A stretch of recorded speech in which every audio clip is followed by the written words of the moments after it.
to discuss a lot of issues that we have at hand. I can see we have some of our speakers with us today, and I'm joined by Benji Dolo, of course, my co-host.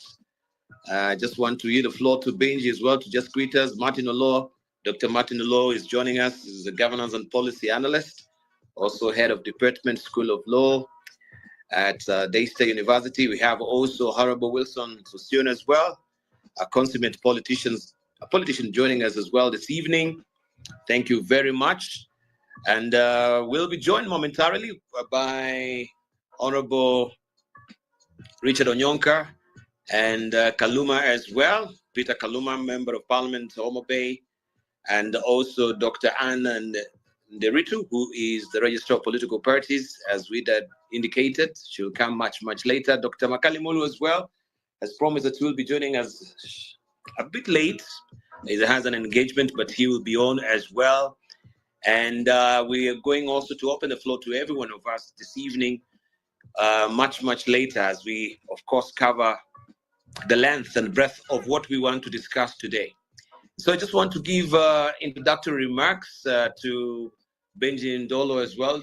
I yield the floor to you to just say something. Martin Olo as well, Honorable Sossion, and also we're joined by Mule Musau, who is the National Coordinator of ELOG, that is Election Observation Group as well.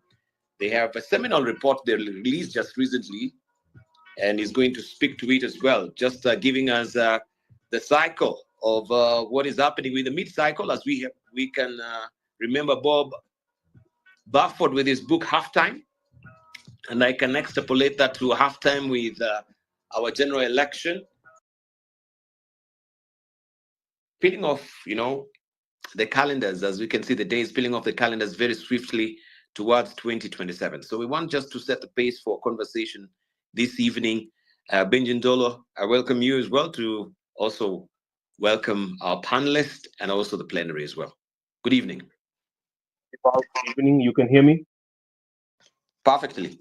Well, Asante Sana. Good evening, everybody. Nice to see Jabez Bigambo. Good to see my former colleague, Dr. Martin Olo, Honorable Sossion, Karibuni Sana. Dibala, I hope you had a nice week. I was lucky enough to go to the WRC Safari Rally, specifically at the Kedong Ranch, and also at Hell's Gate. There was another one stop that I'm forgetting. And the interesting thing this year, Dibal, is it wasn't an elitist kind of event. I saw Kenyans from all walks of life, a lot of very happy tourists here. They really commended our people for warmth of heart, our event sponsors and hosts for passion, sense of purpose. And so this rally was one of really the events that makes you very proud to be a Kenyan, and a very, very wonderful highlight that to the week that has ended this afternoon with the president gracing the occasion.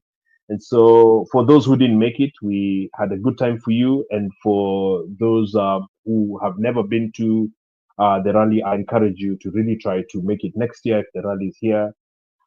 It's a really, really, really wonderful event. And now back to work. Let's do electoral reforms analysis, engage preparedness and readiness for 2027. The country is really getting into a political mood, a bit early, but it is getting into that mood nonetheless.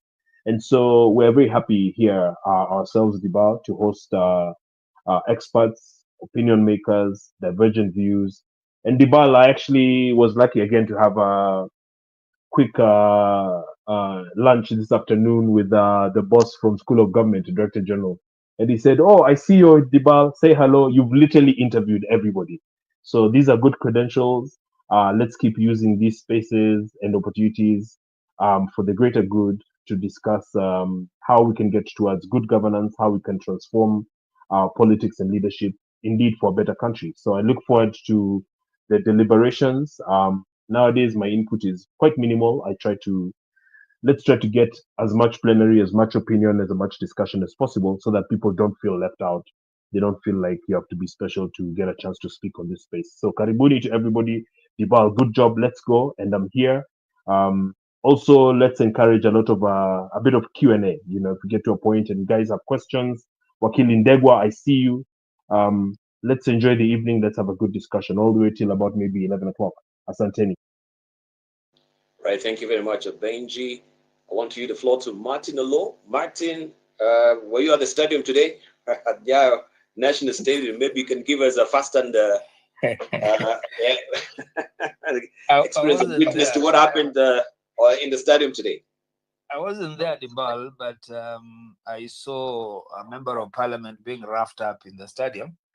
I would have thought that such public spaces should be available to everybody, but it doesn't appear that we are having levels of tolerance these days. So it appears that if I don't like you, I might as well take the law into my hands and then progress to execute my idea of justice. So anyway, but thanks for having me, Dibal, and for the rest of the team members that are here. I wasn't in Vasha. I only hear about Vasha, and I'm glad that Benji seems to have had a good, because when I hear people going to Vasha and the rally, sometimes I'm not very sure whether it's a rally or other extra, but I leave that for conjecture. Yes, let's talk about electoral reforms, or indeed, let's talk about elections. And we do have issues that we need to canvass. And I hope, and I like the fact that there are a number of people here who are very much involved inside the kitchen of IEBC. I hope that my colleague Owie is here, because I keep insisting that we must look at our electoral body in a manner that is reflective of our constitution, not something that is an aberration. But let's have that conversation as we go on. Thank you, Dibal, for now. Right. Unfortunately, I spoke with Owio today. He was admitted yesterday, and so he will just be listening in. He wouldn't be able to actually chime in, so he's a bit indisposed. Unfortunately, so we want to get to hear from him this evening. But it would have been nice to actually get the first person's voice from IBC on all these reforms that are happening. Of course, we know now everyone is keeping their eyes peeled and keeping their ears out to see how IBC is checking into place. With the selection panel also had at work, interviews were being done, or they continue also to be done by the selection panel to get the appropriate commissioners for IBC. But just one more time, I want to extend a hearty welcome to everybody to today's panel discussion. And just as we know, it is all about electoral reforms and our readiness for 2027 general election. And we firmly believe that democracy is not an event, just as many would say. It is a continuous process. So we always expect also the voter registration will be ongoing, of which has not been happening. So together we come to assess that journey, to track our progress and to ensure that our electoral future is anchored in transparency, accountability, and inclusivity. And even as we gather today, I'm reminded of the wise words of the former UN Secretary General Kofi Annan, who once said that elections are not just about votes, they're about voices, right? And indeed, these voices are not merely about casting ballots. They represent the collective demands for fairness, the call for reforms, and the insistence that electoral injustices of the past should never be repeated.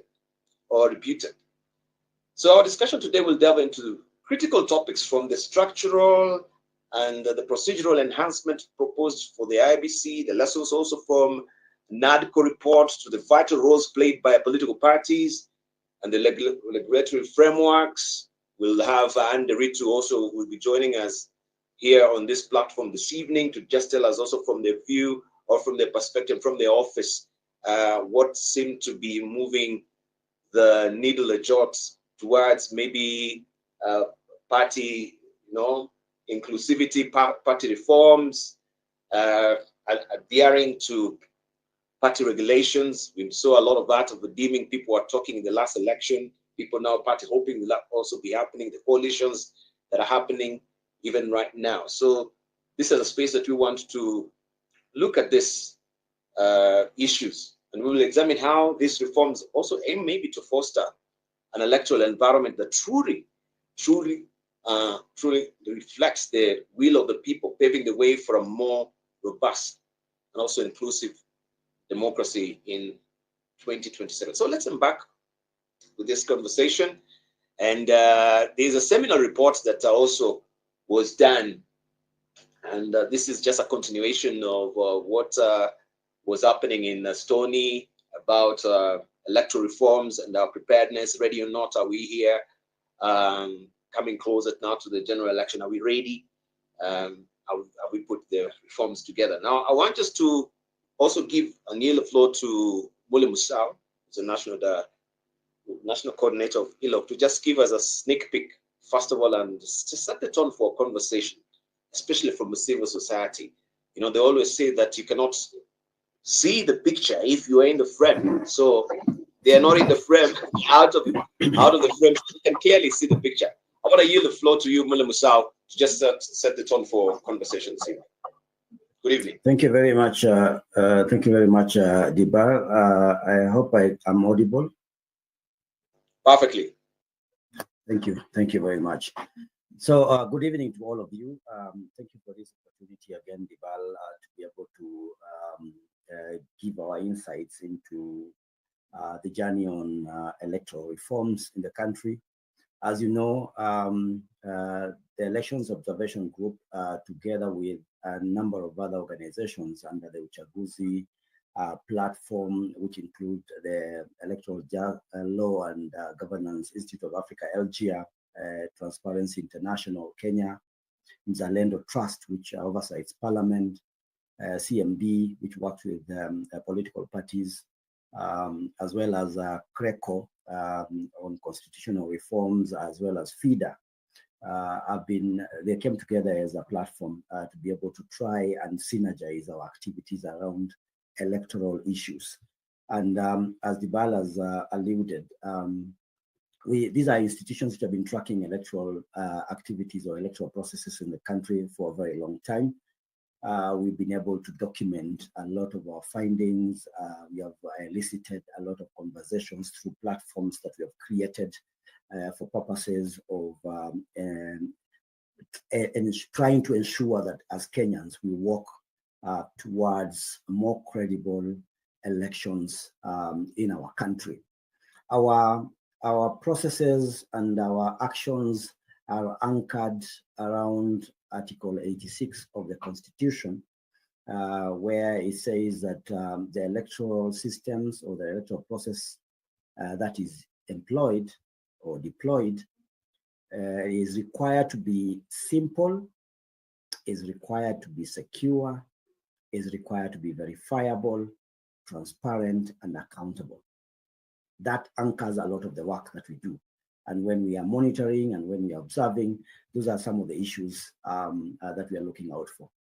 To quickly move to the agenda for the evening, and as directed by Dibal, the Uchaguzi platform has held a series of meetings. First, we were able to work together during the elections in 2022, where we compiled a number of reports that has been shared with members of the public. But we also moved together to consolidate our findings and our recommendations under one document, which was called Catalyzing Change or Catalyzing Reforms in the Country.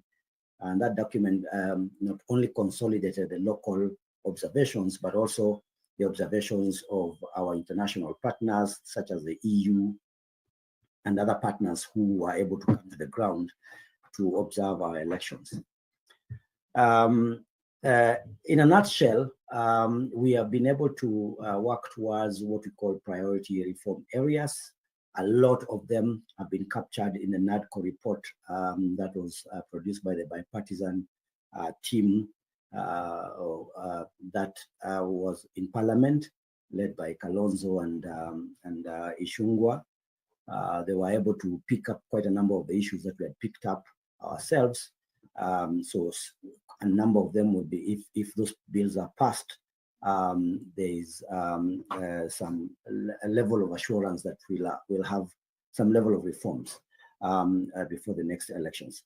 But of course, they go beyond that. And just to give a quick summary of some of the issues that we are looking at from the Uchaguzi platform is that thematically from Andibal, you were right when you said we expect some of these processes to be ongoing, such as the voter education and voter registration. So just in respect to the voter registration, we have recently issued out a statement as a log on the questioning the veracity of the voter register. And this is being informed by 2 audits that we have conducted ourselves. They were independent from the KPMG processes.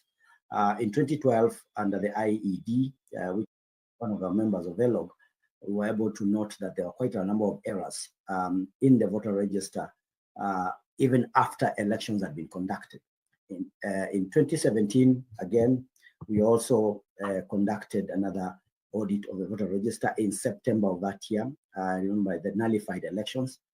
And again, we were able to find quite a number of errors on records, which had errors, which should not have proceeded to the elections itself.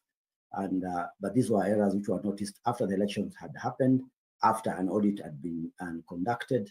And if you read the reports of the contracted auditors by Iebc, KPMG, on all the occasions that they have done this, they have raised quite a number of issues, including the question of dead voters. So among the things that we've been recommending moving forward is that once the new commission comes into office, and at least NADCO has captured this, that within 6 months of it coming to the office, they are required to make an assessment of that voter register.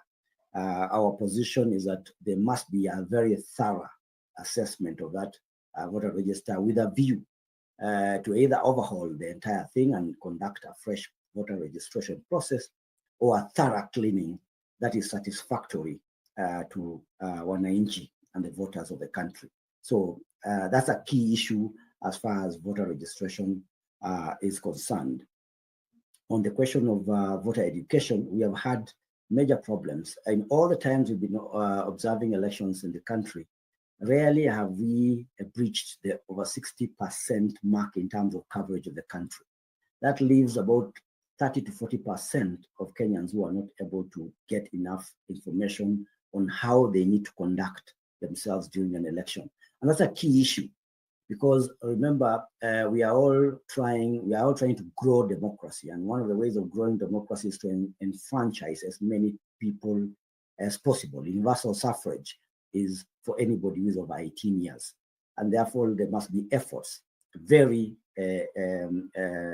persuasive, very conspicuous efforts to ensure that every Kenyan across the country is aware of how to go about the electoral processes and how to be able to function much more efficiently in that process. So if we are getting figures of around 60%, 60, 65 at the highest, it is already a very dire situation as far as just informing the country is concerned. And therefore, we need to see a much more robust engagement in that regard. Political parties, and Madam Anne Ritu, once she comes in, she can be able to speak much more about this. There were quite a number of changes which were done to the Political Parties Act very close to the election last time. A mongrel called the Coalition of Political Parties came up. I'm very sure Anne will not want to say it's a mongrel. She believes it's one of the ways of trying to institutionalize the way we think. Although I a bit like that angle of trying to institutionalize our thinking, so that if we do like coming together with handshakes and other things, then we may need to build an institution around those issues. But we are still not very clear about some of the ground rules. The guidelines are not clear. I don't think they are. We don't even have guidelines as we speak in terms of the coalition arrangements. So that's something that they need to do. There is also the need, if you remember, Iebc tried in the last elections to ensure or force the political parties to try to attend to the question of the 2/3 gender rule by ensuring that their lists are compliant. But a court case quashed that. So there's a need for us to firm that up, find a formula or a framework within which Iebc, working together with the political parties, they can be able to start attending to that. Whether they will be able to achieve it just through those party lists, of course, that's another matter altogether. But there's a need for us to show effort that within whatever arrangements, within whatever processes that we are having before the elections, we are trying to adhere to the constitutional provisions. On legal reforms, right? Let's hold it there for that we can on legal reforms, so that also we don't lose track of all this point that you're putting us. Thank you putting forward to us. Thank you. At least you've given us something to hang our thoughts on when you're talking about the voter register, voter education, the legal reforms, also the involvement of political parties. And I'll try and put tails on Anne Rito, because I know also she was traveling. So Sundays also happened to be a day where people, of course, it's a family day, they visit one another. She had traveled also a country. She could be on the way, as long as she's, of course, promising to talk about these issues. So we are sure that at least we'll get some answers today. So I want to rope in Honorable Peter Kaluma also, who's joining us. And I want just to yield the mic to you, Peter Kaluma. Thank you for joining us. I can see you're still a listener. I'm trying to yield the mic to you so that you can actually also speak on some of these issues that are here. You're one of the persons that had raised concerns regarding the IEBC and the way it was, or as it is right now. Still, we have challenges. You propose that there should be a rotational IEBC chairperson. I think that was in 2019. And you had proposed a rotational system for the IEBC chairperson, with each serving a 1-year renewable term during their 6-year tenure. And I wanted just to ask a very pointed question to you. Do you still believe this approach will enhance the Commission's impartiality? And how will it work in practice now that you're here? But of course, you can also give us just your introductory remarks in relation to what also Mule Musa was telling us. Honorable Kaluma, if you could just accept my request so that we can continue apace with the conversation. I can see you still as a listener there. And the Honorable Wilson Sosion as well. In the meantime, as they're trying to put their ducks in a row, Dengo, you can actually just speak on some of these issues that Mule Musa has raised so far from the report. I yield the floor to you. Thank you very much, Dibal. Yes. And I want to pass my salutation to our listeners and the participants in this process. There is no doubt that the IEBC process is a quite pertinent issue to us all as a democracy, because the stability of a democracy and the stability of a country that is premised on democratic principles depends on how credible the election processes are. Because it's as a result of those credible electoral processes that puts into place a credible democratic government. And therefore, a government that misses out on those pertinent principles of democracy, then it's a government that loses its legitimacy. And there cannot be a government that acquires a full people's legitimacy if the process through which it came into existence is faulted. And it all begins with the credibility of the institution that is carrying out that process of putting into place a good government. A government that is premised on the democratic principles. It is akin to the principle of the garbage in, garbage out. And a government that is devoid or that comes into place through mechanisms that do not appreciate the democratic principles is a government, again, that loses its legitimacy. Remember, the whole concept of democracy is about the ability of the people to exercise their free will on how they wish to be governed, whom they wish to be governed by, whom they wish that will govern them, the character of the individual governing them. And therefore, an institution that brings forth this government is quite crucial. It is not enough to put into place the NADCOL report that proposed the participation of political parties and political players in coming up with the IBC. It is one thing for us to say that the political players, the political parties, will appoint panelists who will put into place the IBC.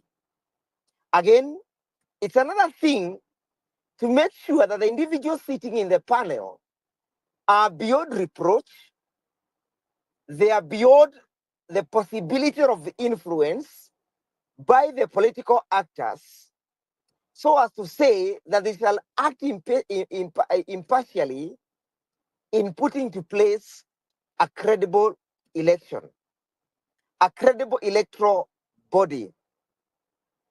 What am I saying? I am saying, other than just having an electoral body that is supposedly put into place through a process that is perceived to be impartial, we must also look at the entire electoral infrastructure. The electoral infrastructure encompasses both the human resource component and other supporting infrastructures, for example, the technological infrastructure. We may have very good, impartial, and credible commissioners, but we fail on the supporting infrastructures. If the supporting infrastructure that we have put into place is not one that is secure, is not one that is free from interferences, is not one that is simple, then the commissioners, despite how impartial they may be, will not be in a position to carry out a secure, free, fair, and simple election. Last week, I heard SK Majaria address a very key component of the electoral infrastructure, and it specifically addressed the voters register. My view is one, that today we can rise up and say that we are going to clean up the voters register. But how about the human resource supporting that infrastructure? Dibal, can you hear me? Yes, perfectly. How about the human resource supporting that infrastructure? And I'll give a very simple example. In the run-up to 2022 elections, we all remember or recall that the constituency, the ward, and the polling stations electoral infrastructure is always put into place, perhaps a month before the election. That is to say, the individuals participating in a polling center and in a particular polling station always come into place 1 month before the election or 3 weeks before the election. Previously, these individuals who are supposed to carry out a free, fair, secure election are among the society and the community that is actively participating in active politics. Some of those individuals, because they have no idea whether they'll end up being members of the Electoral Commission, they attend political parties' meetings, they attend political candidates' campaigns. Some of them, they even receive these bribes from political players. And yet, at a particular point X, they are supposed to be converted into an electoral machine that will oversee a free and fair election. notwithstanding the fact that before they were converted into officials of the Electoral Commission, they had contaminated themselves with the active political participants.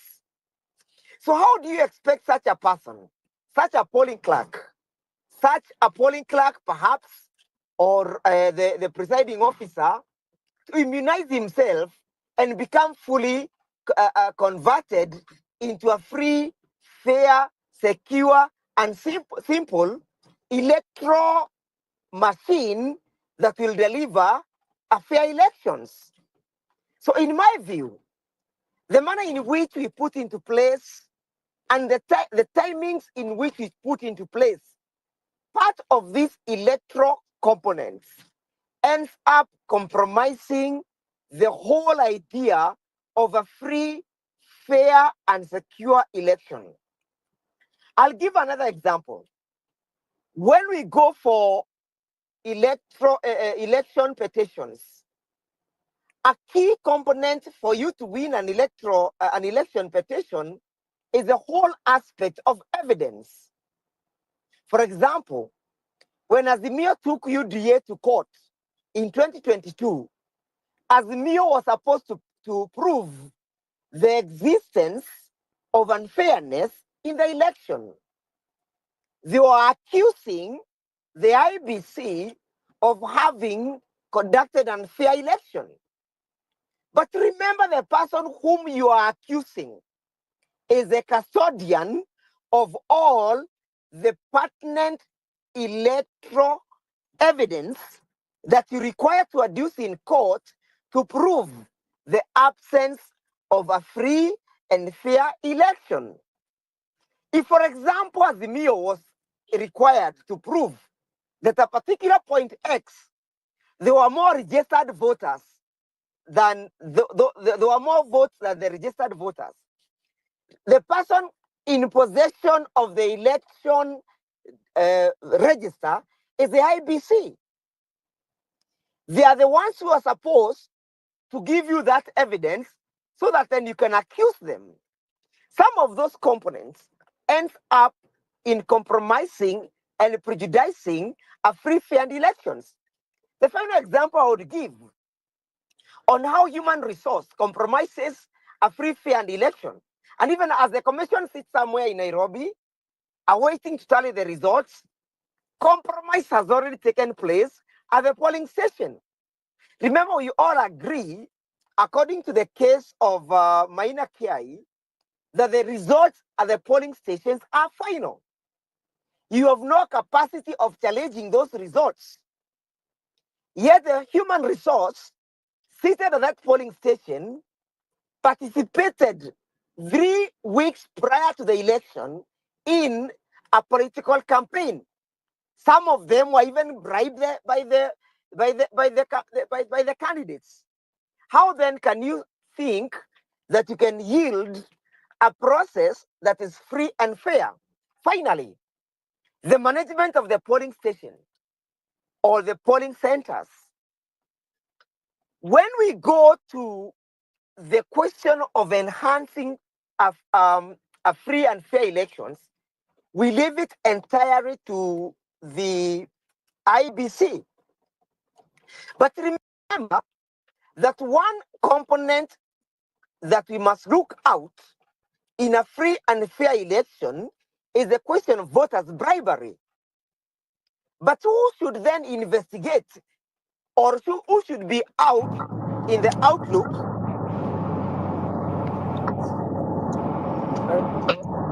Ibal, can you hear me? Continue. Yes. But remember, who should be on the outlook of ensuring there is no voters' bribery? Remember, Honorable Kaluma, mute your mic. Honorable Kaluma, mute your mic. Thanks. Voters' bribery is a criminal offense appearing in the Election Offences Act. The IBC has no police. It has no criminal justice system that is supposed to oversee the compromising of the election at the polling centers and polling stations. That is the work of the National Police Service.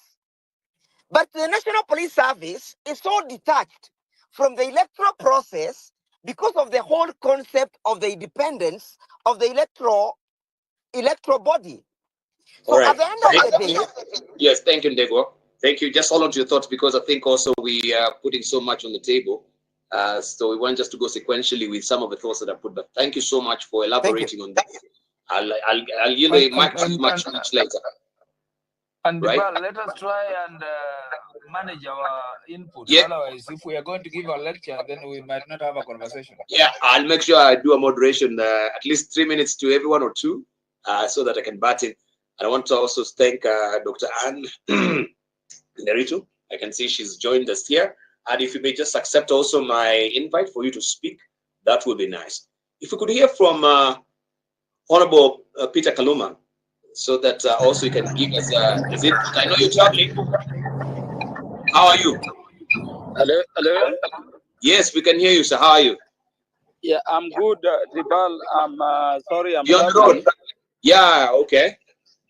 Yeah, but let me make a point or two on the matters under discussion. Yes, please. I have observed elections in South Africa and in a number of African countries. I've observed elections in a number of countries in Europe. I've observed elections in the United States and in the Americas.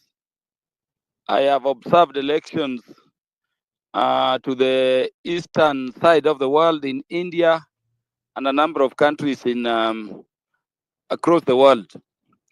My issue number one, therefore, is in relation to how we form the electoral management body, which in Kenya is the Iebc. The trend across the world is to have political parties directly nominate the people who serve in the electoral commission. This is the case whether you go to Europe, starting from the United Kingdom, you go to Australia, you go to the United States. Of course, we have federal electoral, systems. But for campaign financing, I would urge any of you to Google the Federal Electoral Commission and see its composition. When you look at the Federal Electoral Commission, which deals with campaign financing in the United States, you'll get people nominated by the Democrats and other commissioners nominated by the Republicans. And I remember during Obama's time, they were 3-3. The chair was coming from the Republicans and was presented by the senators to President Obama to then appoint as the chair. And the numbers are even in the United States. When you look at the Electoral Commission in the United Kingdom currently, again, you can Google there. They don't hide the fact of their political affiliation. So they'll tell you so and so was a senior counsel serving in the Labour Party. So and so was a member of parliament in the Conservative Party as of the last time. And of course, that is how they are composed. When you go to India, the Prime Minister, President, directly appoints the electoral commissioners, and they are barely, 3 or so. The only place in the world which we can call progressive, where we have this thing we call a selection panel, is in South Africa. But I wanted to draw your attention to how the South African electoral panel is formed. The panel which then, selects the people who serve as the electoral commissioners. It consists of 4 people, and these 4 people go into the selection panel by dint of their positions.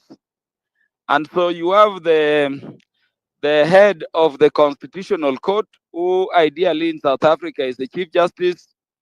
You have the chair of the Human Rights Commission. You have the public protector, who is the equivalent of our ombudsman, and you have the chair of the gender commission.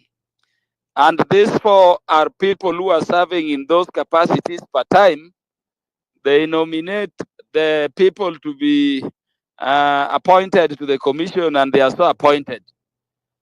The South African case, what they say is that when you proceed that way, if, for instance, the selection panel as formed could give the country wrong commissioners, then it is even a ground for their removal from office on account of misconduct or engaging in act which is not acceptable.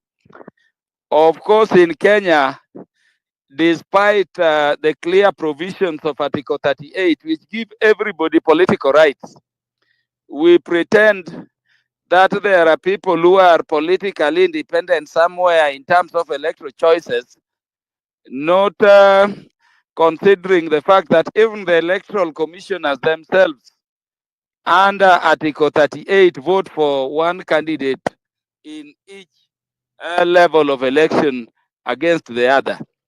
And so my urge number one is that we should go the direction that the world is going.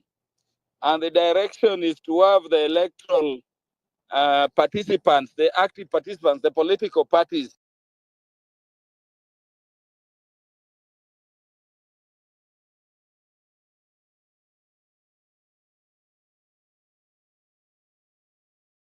We seem to have gone off grid a bit there, Honorable Kaluma. So we'll just get back to him.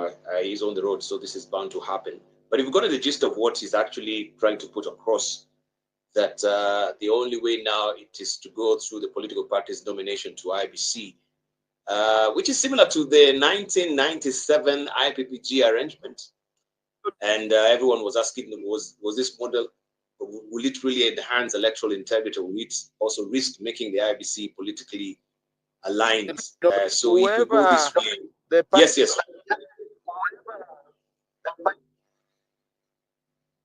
Honorable Kaluma, I think you're going off with a bit, so I'll try and get back to you once we get a stable network. But we've gotten the gist of what you were saying. Allow me just to cross over and invite Dr. Anne Ritu. And thank you for joining us. I know also you're on the road as well. And we're eagerly looking forward to just hearing from you as well. We had also Mule Musau giving his introductory remarks and pointed also to what some of the things that maybe the Register of Political Parties will handle. And this is coming your way. There are a lot of issues that we wanted to know. And of course, looking at the whole orbit of the electoral cycle, the political parties are very key element of this. And of course, we're seeing the coalitions, the joining of forces right now, which will be very key. People are wondering if you can actually go as a maverick, will you really win? Or you have to join forces. And I know also next week, we'll see some major migrations of people joining parties. So I know that is an item that everyone wants to know. Who is joining what? Some are running for governors, and they'll be joining some of parties that also we know that they have storied history in this country in terms of instituting democracy. So we wanted just to hear from you, first of all, just to get an introductory remarks on what you're hearing so far before we go to pertinent issues. You can also weigh in on the political party's nomination to Iebc. I don't know what will be your input. Dr. Anderitu, I yield the floor to you. Briefly. Thank you so much, Adibar, and thank you for all the listeners. I've listened briefly to Honorable Karuma, and I also met Mule Musau speaking a bit, and of course I've listened to Wakili Degwa Jiro, and I want to really also weigh in on the issue of, especially, let me talk from where I'm coming from, political parties and the fact that political parties are central in terms of elections are actually saying Kenya underestimates the power of a political party. And majority of Kenyans do not actually put the correct value on a political party. To just put it in context, in the last general election, we had 16,100 candidates. almost close to 12,000 candidates in the ballot papers came from political parties. They are the political parties that organized themselves and nominated candidates to put in elections. Therefore, the debate of the centrality of a political party being involved properly in who then manage election, it is very important. But then we have also to put it in context that there are so many political parties in Kenya. Currently, we have 92 political parties that are fully registered. We have about 11 or so that have provisional registration. We have close to 50 others that are in the process of registering, hoping that some of them may see the light of day before the elections. And a political party, anybody registering a political party must have registered by September of next year, because after that's when we start declaring election period by parties being asked to bring nomination rules, to bring their constitution, to look at their infrastructure in preparation for elections. So therefore, there are so many political parties, in other words. So when you are putting into context, and where I agree that the political party is very central, the one milestone I want to celebrate is the fact that in the select committee of IBC, courtesy of the amendment to the IBC Act, we brought on board almost 5 out of 9 people coming from political party engineered. We had from majority, minority, and also we had PPLC, and PPLC had 3. We had a minority side and majority side. That makes 5, meaning that Kenya slowly by slowly is realizing the centrality of a political party in the process, because you cannot run a process without involving the owners. And the owners here are the political party, because they have the people who are bringing people on board. But then that calls for us to look at the constitution. Unfortunately for us, the constitution categorically says that there shall be an independent commission, IBC, and it prescribe the manner in which that commission will come on board. And I totally agree that we really need to look at the political party arrangement, and to me, especially the coalitions.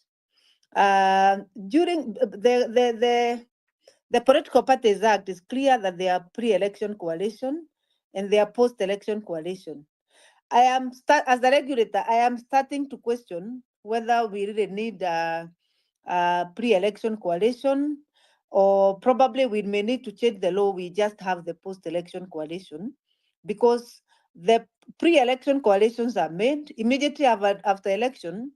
People start clamoring to want to move from the coalition that they had joined. And all of you have witnessed that pull and push about who is in which coalition. And then when we are talking about even majority, minority, and all that.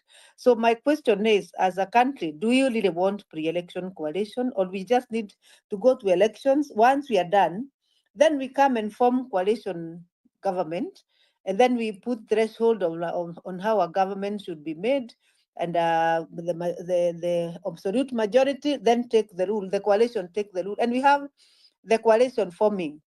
If you look at the countries in Europe which have coalitions as their modus of operation, you are going to see that they do go to elections, and they come later to make the coalition, and then they negotiate. At that negotiation, the negotiations are binding, so that when you form a government, it becomes easier now to run the government, and you have agreed who holds what and where, so that the country settles faster after the elections, because we now have a framework of negotiation, and you have already said this is how we are going to operate. So my first thinking, looking at the scenario for the last 3 elections that have been in elections, about 16 years or so, I've seen the pre-election coalition always get disturbed post-election, and the majority of those coalitions die a natural death. So probably a question I'm putting to the reasoners here is that whether we want to really look at the pre-election coalition, or even if we make them, then we make them from a perspective that they expire on election day. Once elections has been announced, those pre-election coalition expires, and then we come again, start making coalition government now in a sober, having seen the results, having known who have won what and which seats have been won, then people can come together and form coalition so that we become more intentional, and we save a lot of time when a government of election, after an election will form. The second point, as I come to conclusion so that I give other people a chance, we actually need, to me, the game changer for our country is looking at the electoral system. Probably, we may need to have a significant part of our election being a PL system, where political parties have a say, and you are actually just voting for a list. And after that, we are able to come together so that the question of equity and inclusivity, when now we are forming, become easier. Because once a person has been directly elected, not through the party list of elections or of our political parties, it become impossible for you to start negotiating with that person because he has actually getting power from the people directly. I don't know what we are going to do, but that is very important because some of it, of the winner take it all, which is affecting our country majority of the time, is because there's no room for inclusivity. And probably that inclusivity should actually be through the coalitions that are formed, and they are well guided after elections, so that we are able to do that. The final point is when we compare the South African model and ours, which Honorable Karuma has alluded to, we look at how they register their political parties. They register their political parties very easily. You just have to just have the minimum proposals, and you come within a month, you have registered a political party. And after elections, if you gain nothing, either you have zero elected person or you have not gained any significant vote, there's a threshold for those votes, then you start registered, so that next time you come and register another political party, so that we don't have a register that has so many political parties, and those political parties probably they have not been able to meet the threshold, and the registration become an impossibility, especially on the part of the regulator. They'll take you to court. You are going to try as much as possible to call them to order, but those parties, probably majority of them may not have enough funds. They are not being funded, and then how do we maintain them? And without really trying to capture democracy, so that there's a democratic process, so that they can register as many, but then the value of it is evaluated after every election. That is my initial take. Thank you, Dr. Ann, there for those seminal points. But you raise a very pertinent question whether the pre-election coalition pact should hold, or actually it should be dismantled after elections. So we just go with the post-election coalition, which is very pertinent. And I think also it's bringing to bear the question of where we are as a country, where we've seen the recent ruling from the courts on who is now the majority. And I think the court still stand, it's not throwing back, that Azimio is the majority in parliament. And the greatest concern was after now the elections, people were moving to other coalitions. And I wonder, is part of your regulatory challenges, this could be one of them. And how can it be addressed moving forward? Because yes, now we are actually left on the horns of a dilemma as it is as a country on who is in the majority, because the court is saying Azimio is. But how could it have been solved from your office so that we have a pact which is holding and people are not migrating after they know this is the person who has won? Just briefly, then I'll hand over to Dr. Martin. Okay. Yeah. Let me give 1 second. Yes. 1 second, Dibal, just as she answers that, because I've had occasion to meet Honorable Anne Derito in 2015 in regards to the issue of political parties. I met with her in her office, and I would like her to address the issue of, do we have political party discipline in Kenya? And what does it take to have ideological conviction? Because what Anne is saying in so many words is that, political parties are just vehicles of convenience and just political patronage. Wherever things are going, you can say this today and say that tomorrow, etc. And so from the ideological or philosophical perspective of having to clean our politics, Madam Registrar, what are the heavy lessons or hard-hitting thoughts do you have that can help us get, because the reason I ask this, Anne and Dibal, is because sometimes Kenyans can't make head or tail of what is going on. It's not that Kenyans are innocent, but sometimes we can't understand what is happening and who stands for what. People are fighting today, elections are won tomorrow, there's allegations of rigging. The day after, the guys who are calling the others thieves, etc., are then in bed together against the same Kenyans. How can this be fixed? That's my question. Thank you very much. Right, thank you. Dibal, if we don't have Yeah. to put the No. registrar. We're coming to you. We are. Yeah. You wanted to say something. I wanted just to tell Anne that Anne, yes, you can ruminate on those questions that have been forwarded to you as Martin Olo takes the floor. Thank you, Anne. Okay, Martin, continue. I want to start from where Madam Anne leaves it. I don't think it is a question of either or, that you have either coalitions before or have coalitions after. The issue that we should be dealing with is fidelity to the law. Because if you are in a coalition prior to the elections, you are legally in a political marriage.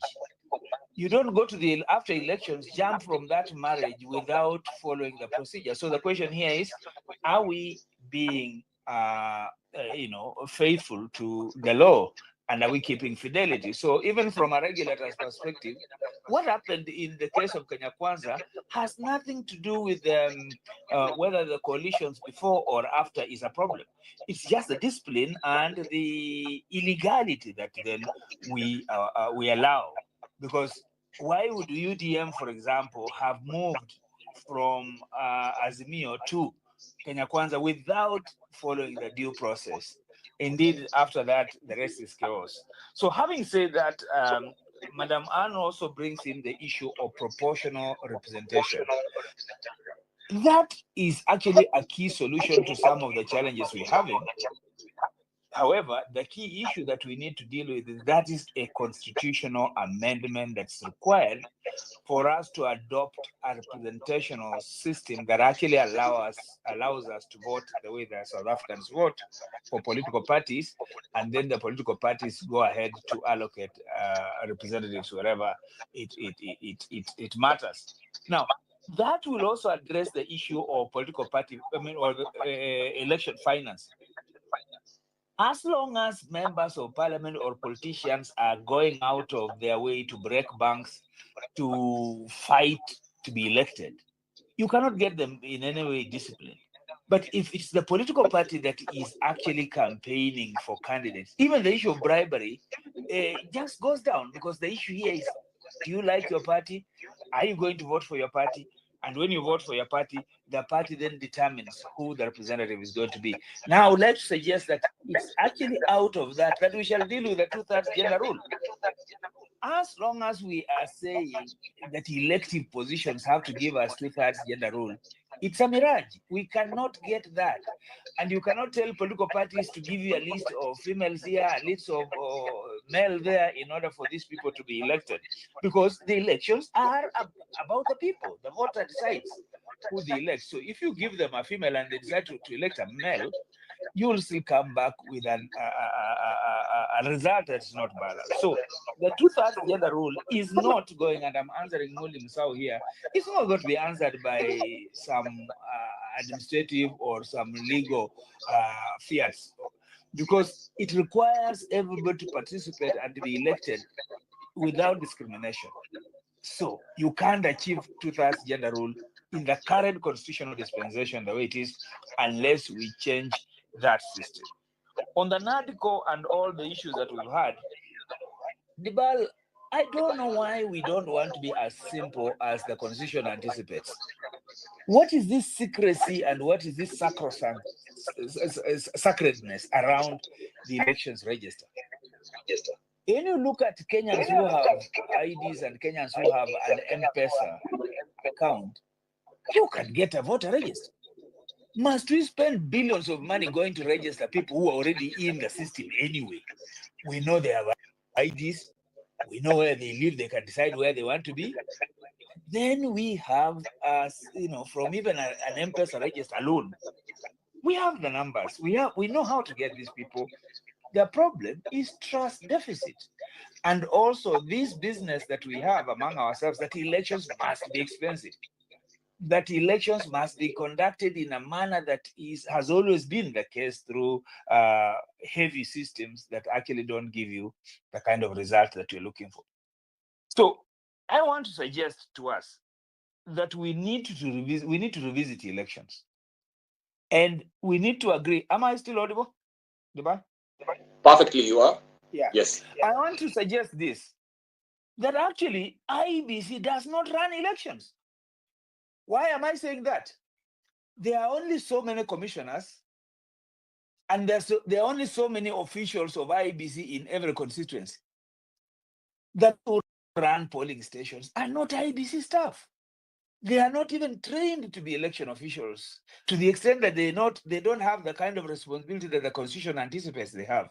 So we must look at our law and say, you cannot take a teacher ahead of a school, make them a presiding officer, or make them a returning officer, and then expect them to be accountable.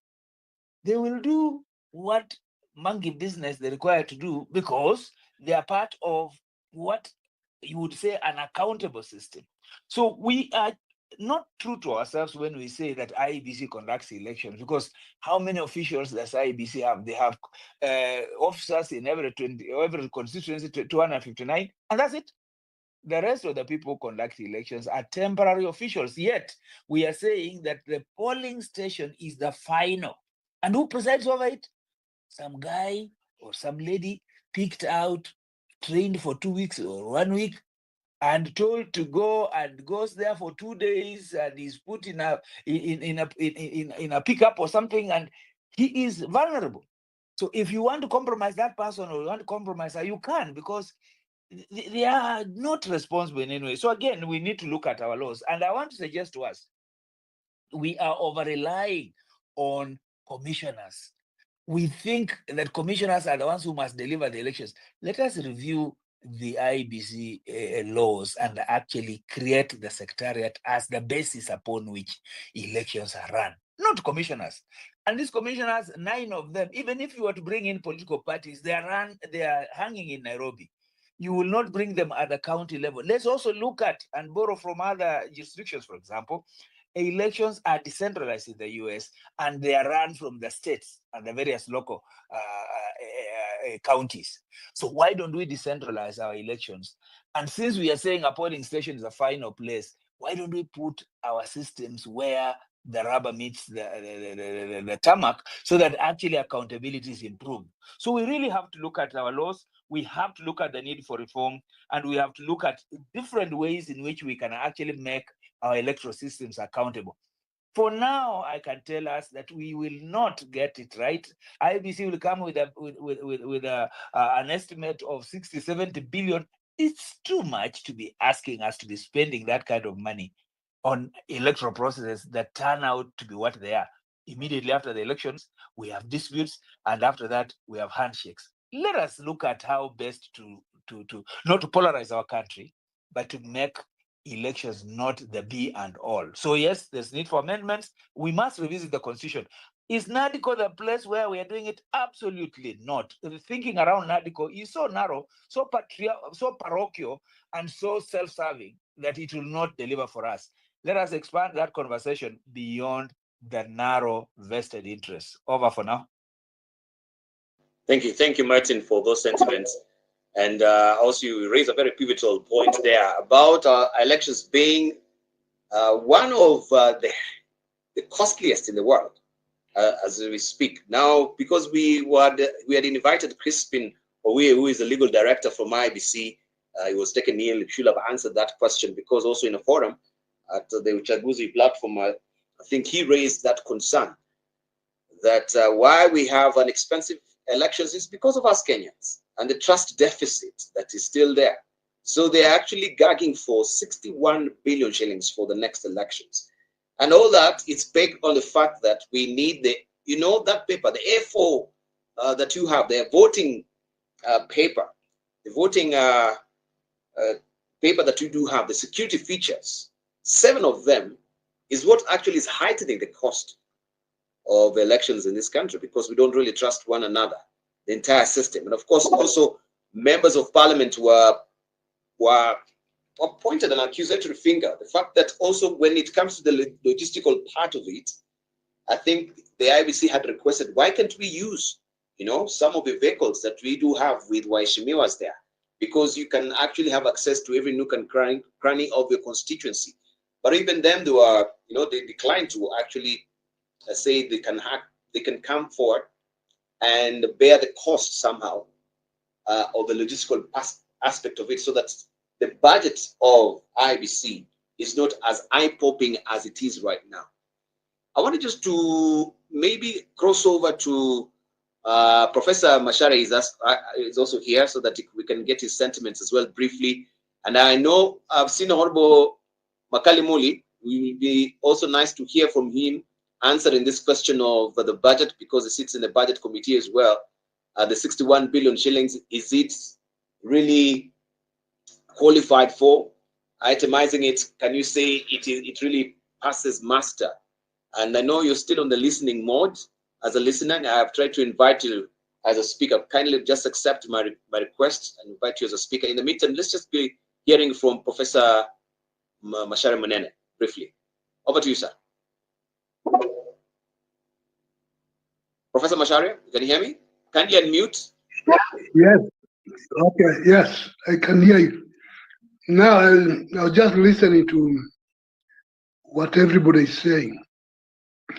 And one thing is very clear. That is, the country is not ready yet for 2027, because it's behind in many things, and it lacks goodwill, especially from the top, because the problem is always at the top rather than at the bottom. The blame is not to the voters, it is to the supposed leaders who are always shifting places or gears. And as they shift gear, they end up putting a lot of people in trouble as they look as if they are holy. So that's where the problem is. It is also not a matter of more than enough laws, but the issue, I think somebody alluded to that a little earlier, the issue is that there is no fidelity to the law. There is no belief in the law, even when we swear and take oaths. Generally, our leaders do not believe in the law, therefore they don't follow it, or they think of it in terms of bending, or whose side it to be bent, or theirs is straightened up. Coalitions are interesting things, but coalitions come and go, and they have to come and go, because there are two things to it. You come from a coalition because you have a target of doing something, and when you get it, you still break because you start quarreling as who is getting more than the other, who is benefiting or not benefiting. And if you don't win, you quarrel because you blame each other for not winning. And we've seen that one in Kenya Kwanza and in Azimio. So right now, Kenya Kwanza does not exist because it's broken down. It's become something else. The Azimio similarly has been dissolved, if not officially, and people are it's gone different ways. But there's nothing abnormal about that. That's very normal, because when you lose, you start quarreling who is responsible for losing, and when you win, you start looking at each other saying who is eating more than the other, and so they break and you start forming, coming in a different way to see what the next arrangement would be and who is going to be in there or not. So it really is not an issue of whether it is pre or post election, is the fidelity, the seriousness of the people involved as to how they each other. Those parties that have a very strong leadership, that people believe in them and follow them, then they tend to be better organized and things like that. But those that do not have as a one person leadership, they tend to break up because of that. You have all these prima donnas, people who come together for the sake of a particular objective, and when they get it, they are happy and then they quarrel. If they don't get it, they are unhappy and they still quarrel. So that should not be something that really bothers us too much. It might even deviate from the real issue of conducting a proper and credible election. Of course, the political parties are important, but when the political parties are themselves negligent of what is expected of them, the serious issue as to what who can be asked about it when they fail. I'm not very concerned about whether parties have ideologies or not, because ideologies are also transient. Depends on who is the boss at the time, and whatever he thinks, then is said to be an ideology, and the others are expected to follow. If they don't follow, they are booted out. So, in general, we have some way to go in order to be ready for the election. But 2.5 years was not quite 2.5 years, but at least 2 years was long enough to get our house in order, especially if we can get a credible IEBC. Right now, there are doubts as to whether we should get a credible one. But if we can get a credible one, then I think it's possible to recover and do the right thing. So thank you. Thank you, Professor Macharia there. I was just wondering, talking about the NADCO report, and this is where I think I've kept Mule Musau. You can just mute Prop, because I wanted to direct this question to Mule Musau first of all. There are core recommendations that we do have there. Mule Musau, you've been listening keenly to what some of our legislators are saying, and also from the Register of Political Parties and the political analysts as well. Honorable Makali Muli, I'm still waiting for him to respond to that question that we asked about the cost of election. But this was an issue that is very pertinent, and I wonder, does it really pass muster as a dust because of a trust deficiency that we do have in the country? The NADCO reports, I know you're intimately familiar with it. Has it addressed any of these past challenges that we've had, especially when it comes to trust issue? I think the NADCO report, the meshing of it from the two parties was because of the challenges that we had with trust. So that should be like the prime solution. I see Makali Mule.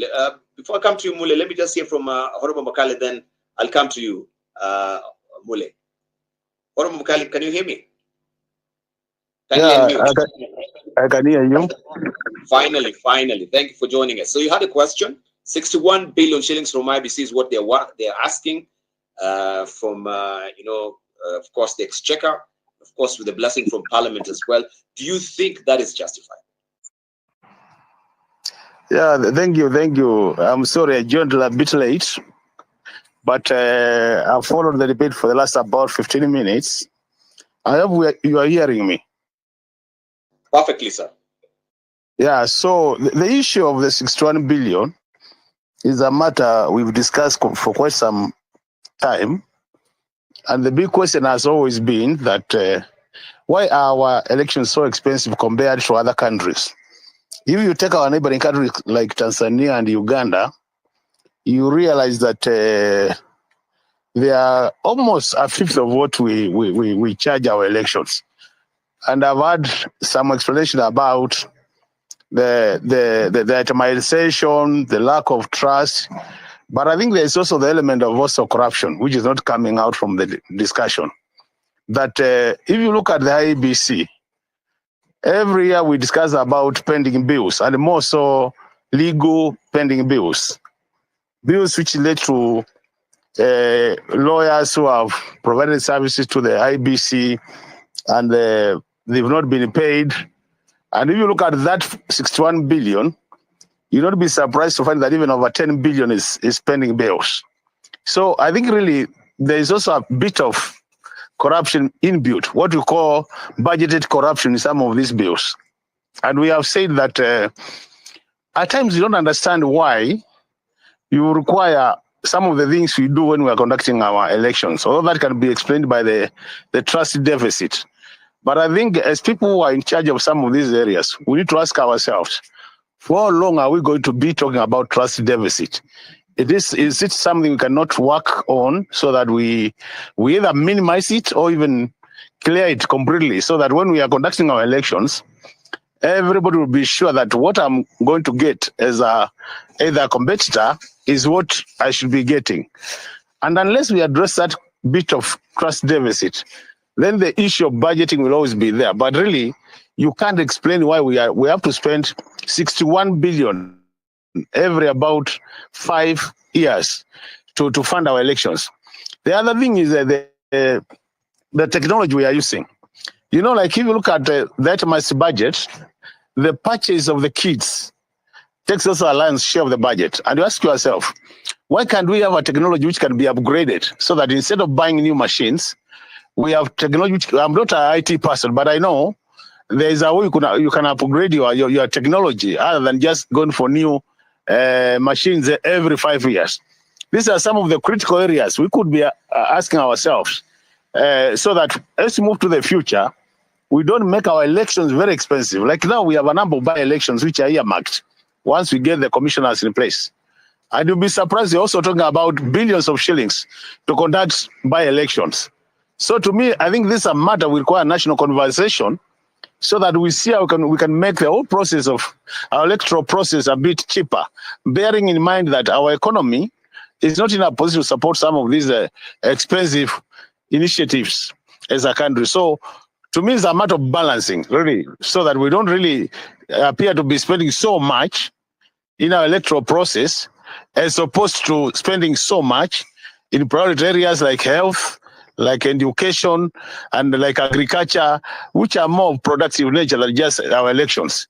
But you know, there's always this saying that governance is also important because it is like is what I'll call it provides the right environment for us to operate as a country. But all said and done, it's a matter we must address if we have to get things right as a country. Thank you. Thank you. Thank you, Honorable.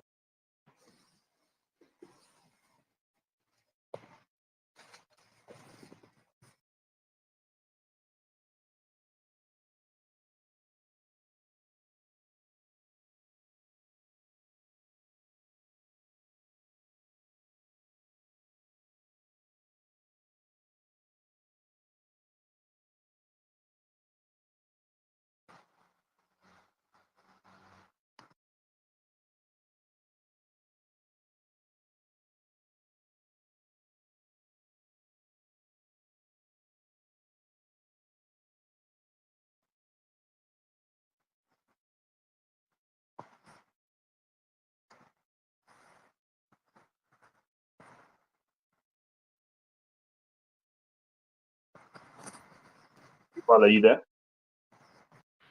Dibali, you've been muted or something. I hope we have not lost it. Yeah, I'm still here. Honorable Musau. Musau, can you hear me? Mule Musau. Dibali, you had disappeared. Yes. Now I can hear now. Okay, continue. Mule Musau, continue. Welcome, Governor Kibwana. Okay. Very quickly to just some of the issues which have been discussed right now. I think this is a very healthy conversation. First, I very quickly want to agree with the two sentiments which have been made. One, Professor Macharia, on viewing that the NADCO bill is too parochial. I totally agree.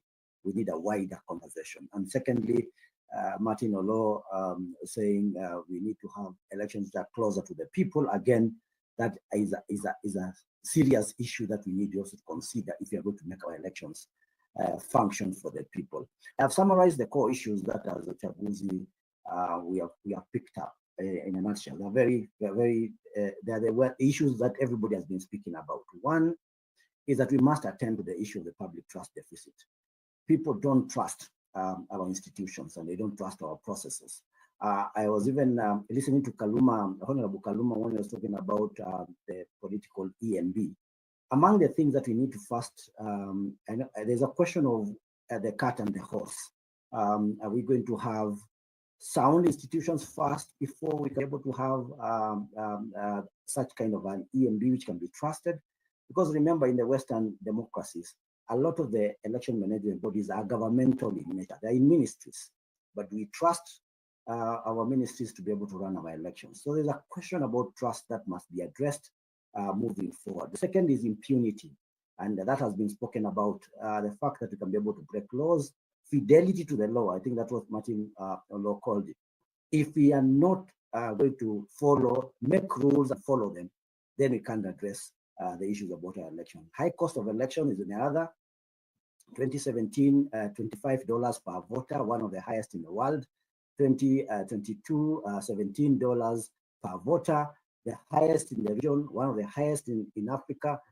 We cannot be able to continue doing elections with that kind of amount, because that's a very high burden to the voter. You're making a voter too expensive for Kenyans to be able to choose their leaders and run their democracy. And a lot of this, I think one of the speakers have also alluded to it, is a question of a zero-sum political system. And Dr. Anne, registrar, she talked about the need for us to seriously consider changing our electoral system from the first past the post to the proportional representation, or at least part of it, because that makes even achieving the 2/3 gender rule and other issues such as campaign financing manageable. Otherwise, we'll continue having these problems. And last two is, one is the EMB deficiencies. It's very clear that we've been disbanding our election commission every time because we are not satisfied with the work and conduct that they have been able to have during their tenure. So there are deficiencies in the EMB. And when you're talking about the EMB, it's not just the Iebc, it's the police. They are managers of elections. The judiciary are managers of elections. Parliament are managers of elections.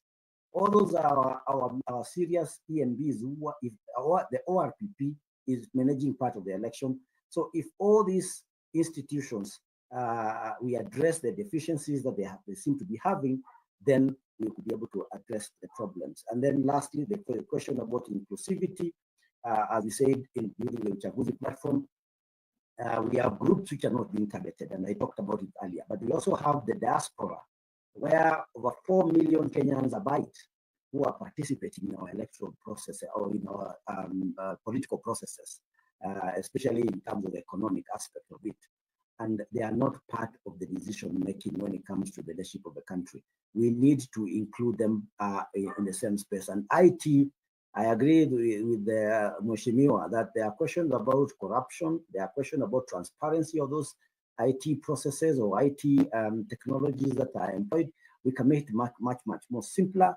But my final point is, elections belong to the people. We need to use these 2.5 years, and yes, I agree, we still have enough time to come up with a mechanism and frameworks that bring elections closer to the people. That issue about 500,000 volunteers or people from the different parts of the country who run our elections, even when, as Martin Olowa said, elections at the polling station are final, and then we are vesting the powers of making those final solutions to people who are only coming in a week to the election, is already a contradiction of sorts. So we must come up with a formula of making elections go to the levels, lower levels, at least at the county level. I think we can be able to manage elections much better if they're at the county level. And the conversation must be beyond what has been presented to Parliament. It is a national conversation that we need to have moving as we move closer to the elections. Over. Right. Thank you, Thank Sana. you. Dibal, 1 second, just before you continue. Honorable Caleb Amisi, MP Saboti, rafiki yangu sana, karibu sana. It's always good to see guys just joining and enriching the conversation, as well as Professor Masharia Munene. Just look at the growing numbers. Karibuni sana, let's keep this going. Dibal, over to you. Yes, thank you. Thank you so much. I will come to Anderito on the question still of the coalition pacts. And this is what I wanted to forward to Honorable Kaluma before Anne comes in to just wrap it up on the coalition pacts and move it forward. Honorable Kaluma, first of all, as I indicated earlier, you'd desired that they should be having a conversation, that is President Ruto and Raila Odinga, to ensure national stability. Now we can see there's a broad-based government. I just wanted to ask you pointedly, the court has ruled that you are the majority. Are you still holding with that particular ruling of a court, or we can go with what we're seeing in the House? So how does it also change the dynamics within the House that you have to uphold this particular rule? If you're going to go by the rule of law, we had Anne talking about the fidelity, or is Martin Law talking about fidelity to the law? Why is it not happening in the House?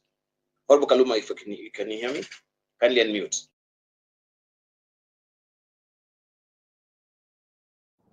Hello? Yes, we can hear you. You got the question. Continue. Yes, so parliamentary decision making is based on numbers. It is not based on whatever tag you give a side of parliament. The situation we have in parliament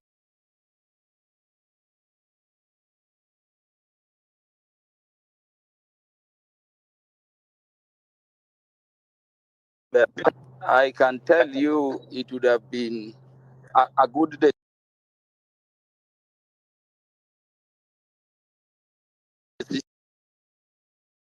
decision fundamentally.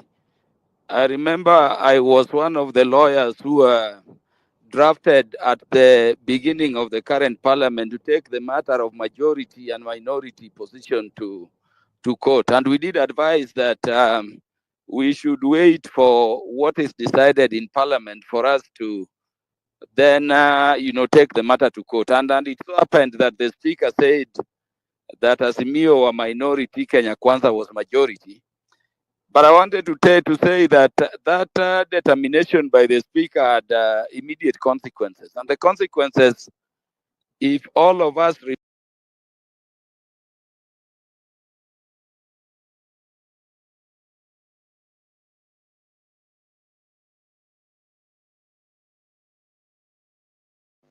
Just give him a bit of time. I think he's going off grid a bit.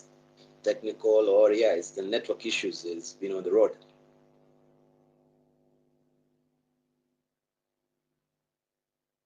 I saw the bar that you need to ask him. Is that he's back. He's back. Continue. We had lost you.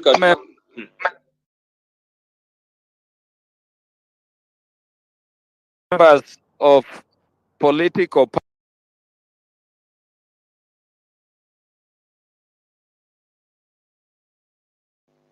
connectivity issues there with Honorable Kaluma. You need to ask him if he supports what happened to Salasia today. I think we'll be going off. Stand for democracy. We'll come much later to that.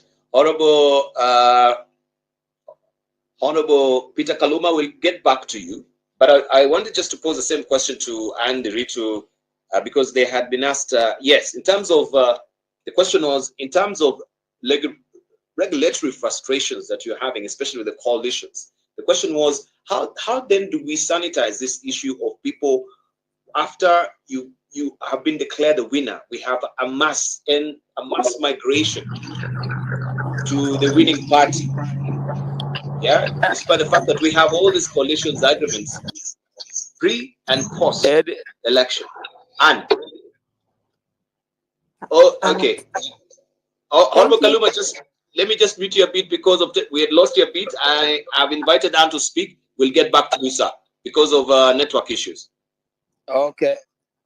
In about 5 minutes, I'll be in a stable area. Fantastic. Thank you. Anne, you can take over. Okay. Thank you, Diban.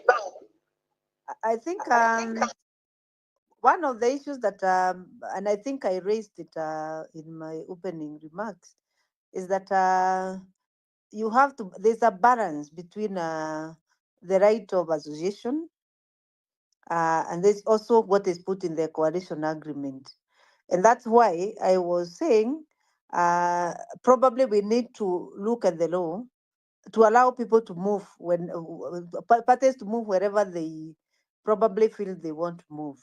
One, because it is them who are making that decision. A political party is for lack of a better word, is a membership club. It's people who have decided to join a political party. And when you belong there, you must subject yourself to the rule of that particular political party.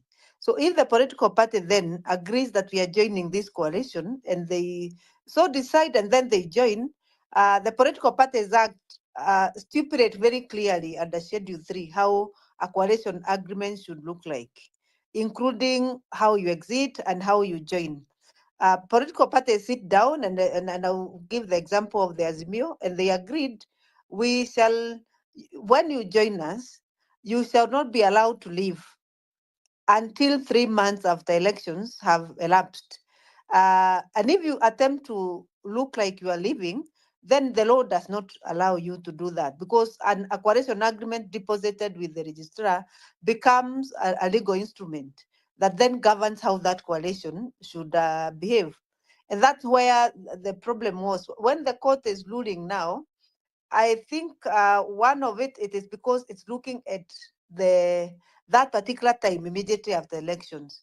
It's important and significant to note there have been changes. Those 3 months elapsed, and some of the parties were able to move.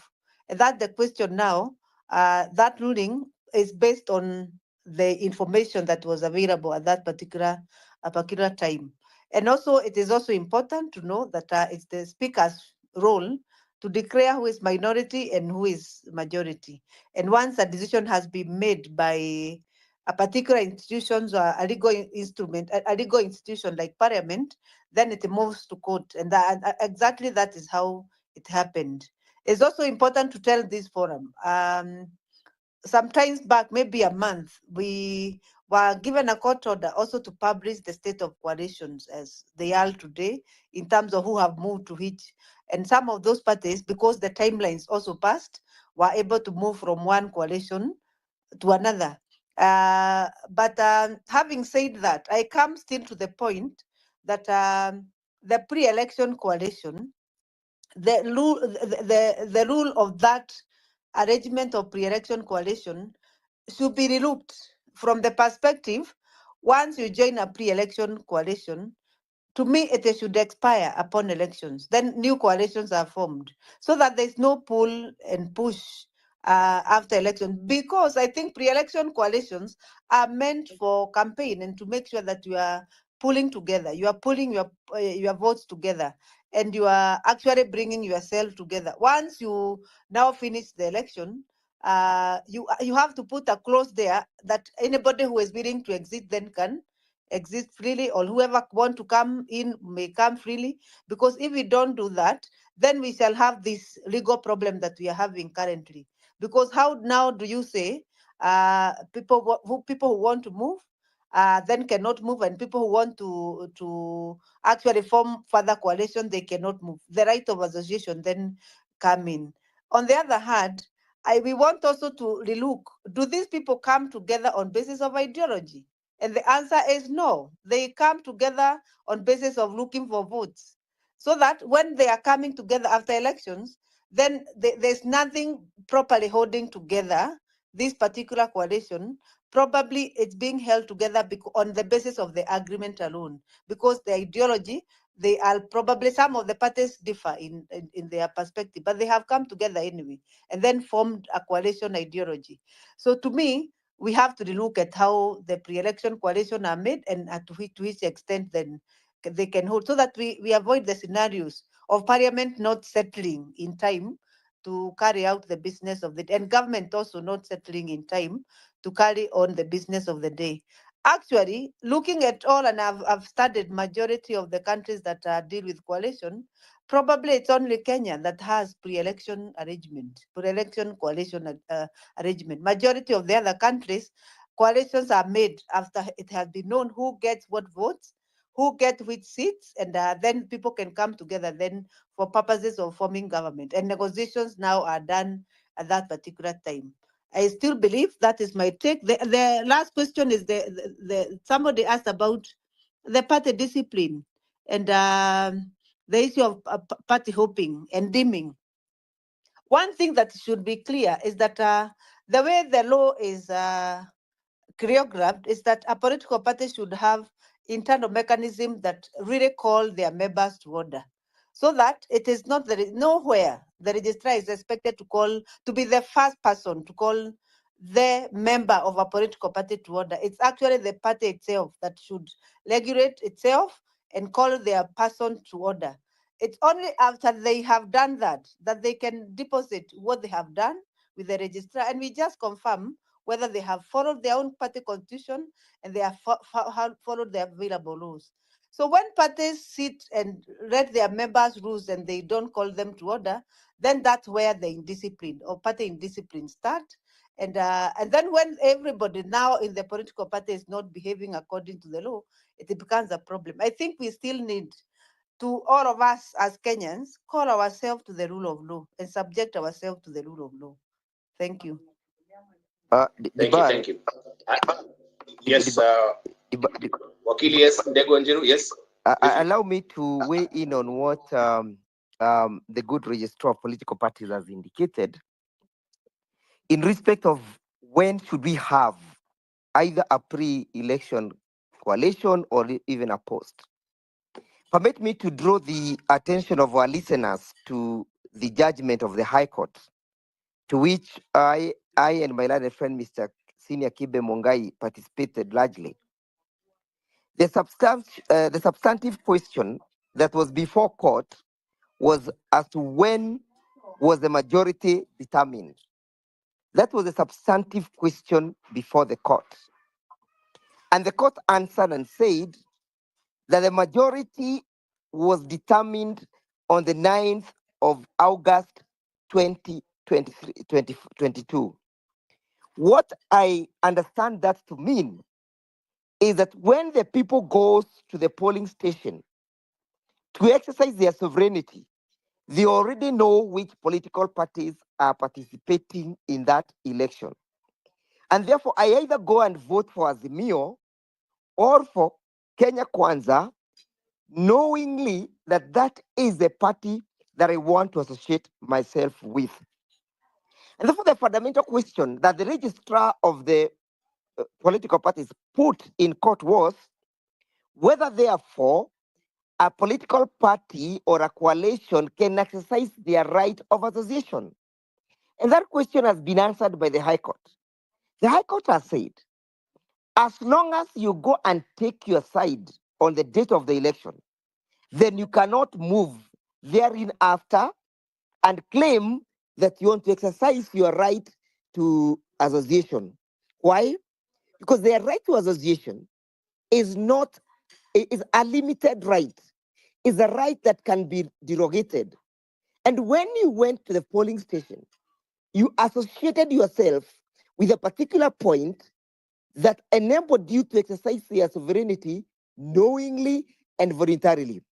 And therefore, as I sum up, the import of the judgment of the High Court is that once you are voted on Azimio side, you will have to stick to that side until the subsequent election is called or until you resign as a member of that political party or political coalition.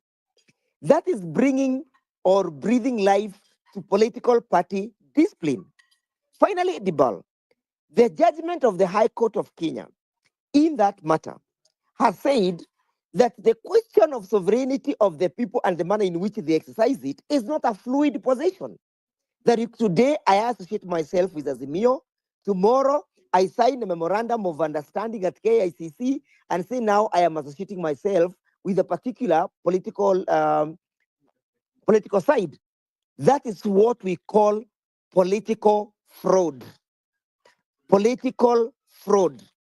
It is not contemplated in our 2010 constitution because of the question of the rigidity under Article 1, the manner in which people exercise their sovereignty. And to that extent, therefore, I would not agree with the registrar of the political parties that coalitions mean nothing, that a determination to join a coalition pre-election means nothing. It's because the registrar of the political party is not able to enhance political party discipline. She is the regulator. She therefore cannot say that a political party ought to regulate itself before the matter hits or gets to her doorstep.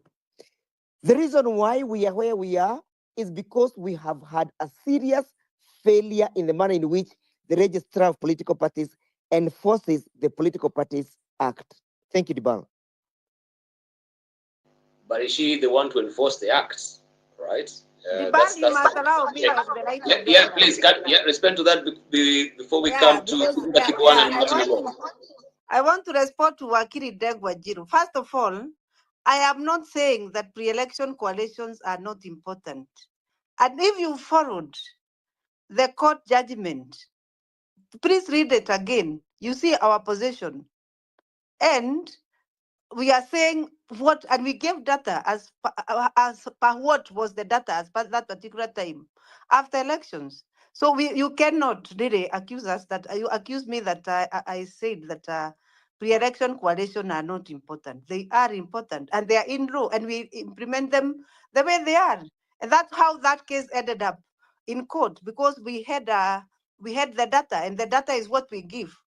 And until the people, the political parties that were in that coalition exhausted the requirement of that coalition, we never dispatched them from that coalition until they were able to follow the law and the coalition agreement as it was put. We have never discharged a political party from a coalition until they have met all the requirements. So I think, Degwajiru, probably you never got me right. I never said that pre-election coalition are not important. My only thing is that I'm proposing in future, if they remain a point of contention that the country cannot settle so much after election, then we must rearrange them and know when do they work and to which extent do people feel trapped in a coalition and they want to move.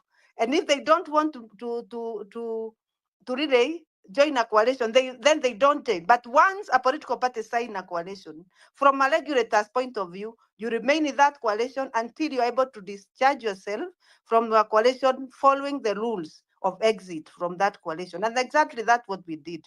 And we have never departed from that because we are regulating.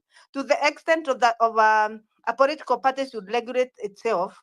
First of all, that is the first point of contact. That's why the amendment 2022, Degwajiru, if you remember, brought in the issue of internal dispute resolution mechanism, IDRM. And today you cannot go even to PPDT or to court if you have not exhausted the internal mechanism of a political party. Why? Because political parties members belong to the political party, not to the registrar. It's after you have exhausted the mechanism, then you move to either to court and you file with us what you have done about that. And you also must appreciate that the Registrar of Political Party is not an institute of dispute resolution. We are a regulator. Once there's a dispute, we will refer you later. We will try our level best to help you, but we shall refer you later to the courts, to the political parties dispute tribunal. So you cannot also run away that a political party has a responsibility to its own members. You cannot transfer that responsibility to any other person, as we are supposed to regulate political parties, not members. Your members are your members, and you must deal squarely with your members. Thank you. Thank you, Juan, for that clarification. Yeah, and as you indicated earlier, at least we should consider the pre-coalition pact. Yeah, is it necessary? That's how you actually put it. Yes, I want just Benji. Yes, I wanted to give the floor to Kivuda Kibwana, but Benji, you have to say something. Just before Governor comes in, a big welcome to Senator Esther Okenyeru. I'm just trying to be the courteous guy on this space here. Good evening, Karibu Senator. Governor, go ahead.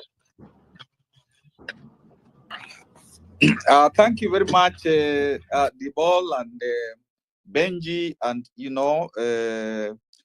and all these very honorables, all these very eminent people who are on this space, and it's a very important discussion. I want to also say, I don't think registrar was saying that coalitions don't exist, or minimizing them and so on and so forth, but simply how can they best perhaps be made to work. But I think maybe the even more critical point is, although in law we have these coalitions, but in fact they don't act like coalitions. And that is why there is movement from, one situation to another situation, and there is confusion. Historically, most of our political parties have actually worked on or been based on ethnicities. And because they refuse to move away from ethnic politics, that is why they form these optimistic so-called coalitions. And although they are in law, but they are not really being driven according to, to law, to democratic tenets and all that kind of stuff. They are formed, whether it is called, it's NASA, it's Jubilee, it's Azmio, it's KKA. They are formed just for the moment. And actually, if we were doing our democracy right, those are the bodies, like the original Ford, called NASA, Jubilee, Azimio, they would have become one party, so that we have almost like 2-3 parties. But the political class, and I was one of them, will not let go of ethnic politics because you have a captive vote. Actually, many of the people in our areas don't even have the right to vote, although it's in the constitution. Because when the ethnic kingpin says this is how we vote, they all vote that way. And therefore, it is one person who is making, everybody else to vote. So I think before we really disabuse our politics of ethnic, the ethnic factor, so that the political parties can be truly national, they can be ideologically based, then we still have a long way to go. And even when they are, whether they are pre, whether they are post, coalitions, you just hear them talking about how many ministers am I going to have, how many permanent secretaries am I going to have, how many ambassadors. You don't hear them saying, I'm coming to this coalition with these ideologies, with this part of my manifesto. Let's negotiate manifesto. In abroad, like in Europe, in those places, the people come actually together, so that on the basis of what are you taking from my manifesto, so that I can tell my voters we have not lost. And if the ruling group actually goes away from the coalition, from the part of the manifesto of somebody who has come on board, then the coalition collapses. And in actual fact, in many places, there's new elections. So I think we really have to, work on these coalitions, so that they're not just coalitions, which are kind of formal coalitions, but they are true. Coalitions, and we move away, if we can, and as the young people are telling us, the Gen Zs, we move away from this ethnic thing, which eventually makes the political class, when it fails, it blames the Iebc. When it fails, it blames the registrar of political parties, because it's not easy to blame them, but they can blame, whoever else. And indeed, if you look at the coalition, you'll find that you have normally the big brother and the big sister, or big brothers and sisters. And then other guys will be dragged in there, and they will, they are told, we shall help you to get money for campaigns and stuff. And eventually, after elections, those groups tend to go away, because they realize that they were just, given, they were just being used, so to speak. Maybe the second point, because I know there are many people waiting, and again, this is tied to ethnic factor. The Maina Kiai case said that the vote will be counted at the polling station, and that is the vote. But then, and I think this is something that Ndegwa said, I think, I don't know whether it was also Martin said, that if the people who are recruited to run elections and they are not trained much, they are just picked quickly, and they are paid little, so they can even be paid more money by the, candidates. Now, if you pick people, for example, you pick them from Mukambani, and maybe Wiper is dominant, and then the people themselves know that the party of that region is Wiper. So already they come into that position knowing that there is a party which is favored.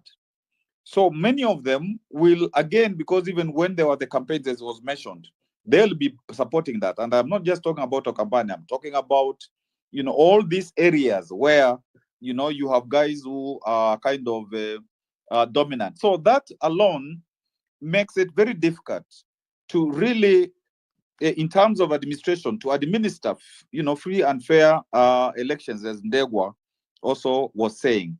And therefore, it is important to professionalize all from clerk to, all those people, so that clerk up to returning officers, so that these are people who are not just picked as a by the way, particularly at the clerk, the presiding officers level, etc., etc.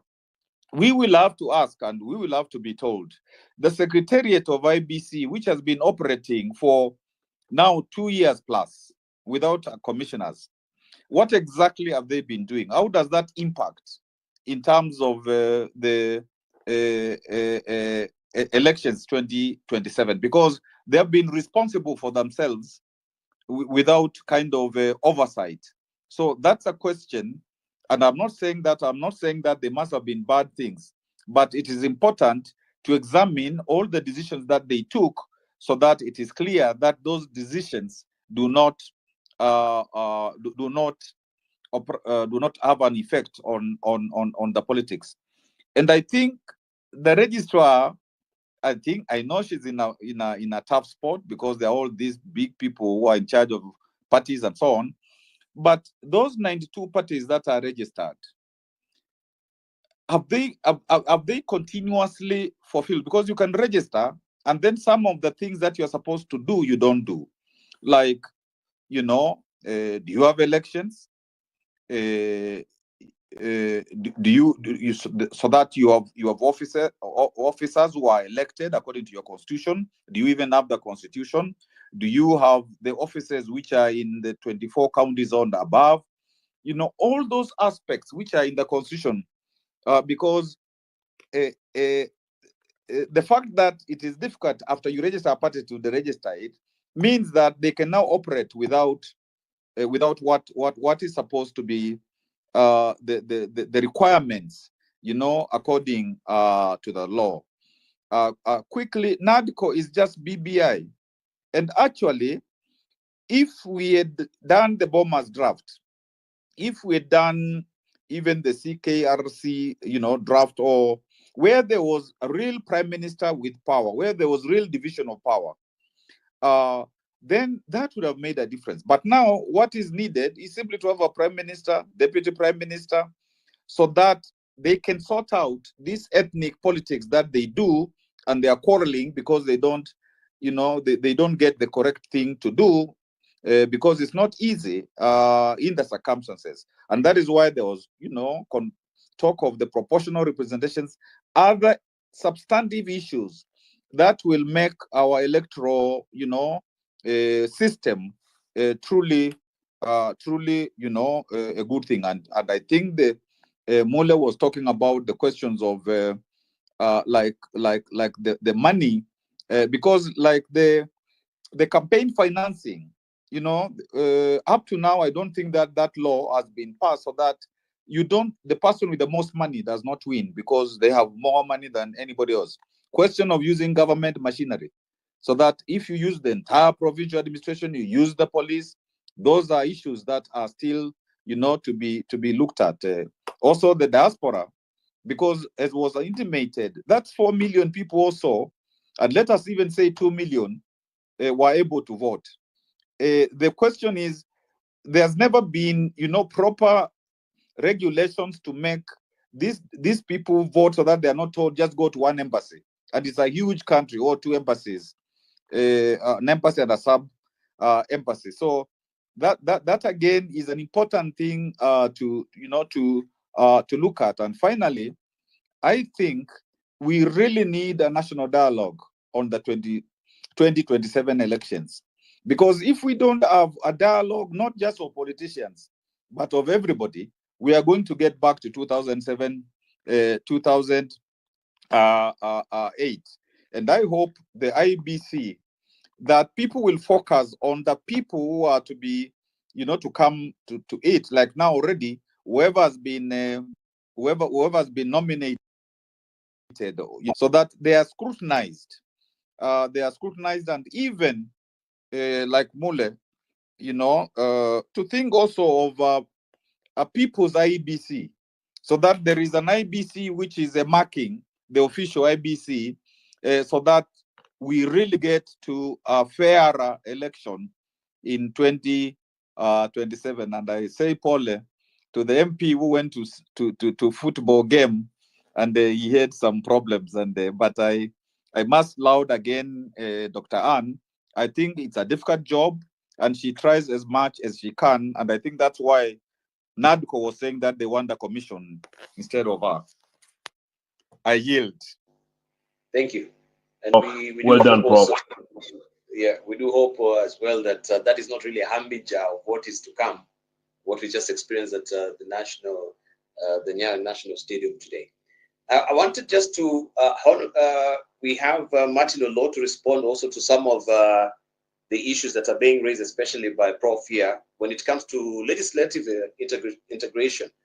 You're saying that IBC is akin to the BBI. Sorry, not the NADCO reports akin to BBI.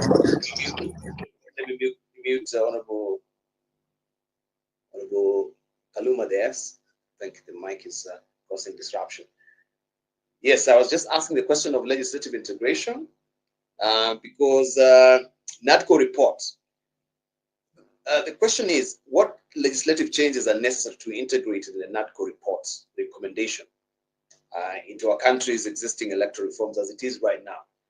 And even as Martin, you're answering that, Honorable Makali, the question has been raised about the campaign finance bill. I know it is on the floor of the House. What is the tripping wire? Why aren't we having this being instituted or debated and taken for assent to the president before the 2027? You tell us at what stage it is at right now. But I yield the floor to you, Martin Olo.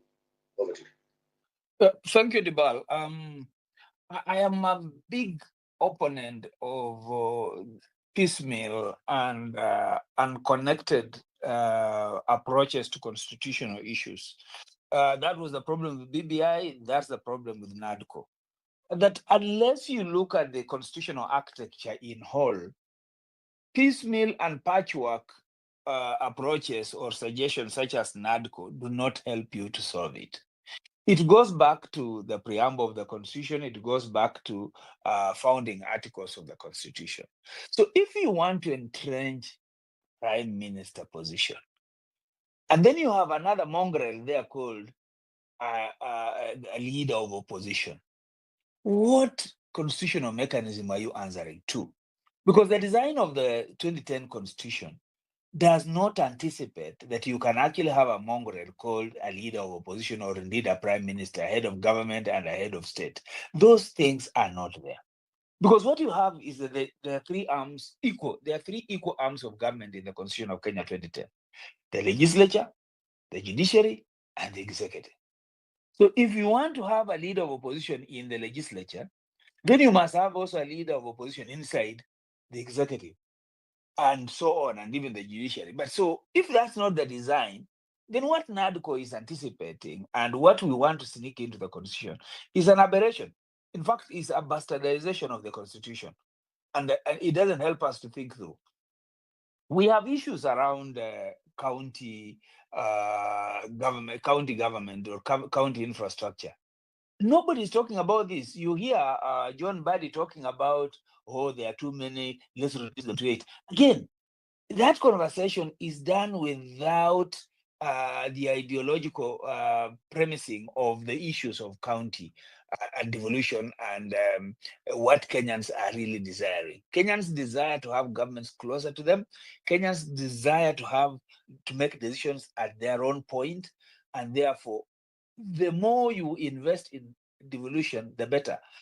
So some of the things we are seeing in NADCO are aimed at taking away, clawing back that Kenyans already have. And to me, that is not the desire that one should be having. So I would argue that NADCO is immature, is premature, it's not necessary, and some of the proposals that are coming through, even on IBC, are not well thought through. We are saying here that if we want reforms in IBC, let us make IBC really a devolved organ, an organ that is actually operating where it matters. I am okay if you want to involve political parties, if you want to involve political players in being referees around issues of politics. That is okay, but do it at the lowest level where accountability can be assured. To date, there is no assurance of accountability between a polling station and Bomas of Kenya, assuming there's still Bomas of Kenya. From the stories we hear, we might not have a Bomas of Kenya next time we are holding elections. But the point is, where is the accountability? Is that distance between the polling station and Nairobi really desirable? We have not talked about the space at which, after spending or proposing to spend 61 billion, we will not have election results for the presidency until after 10 days or 9 days.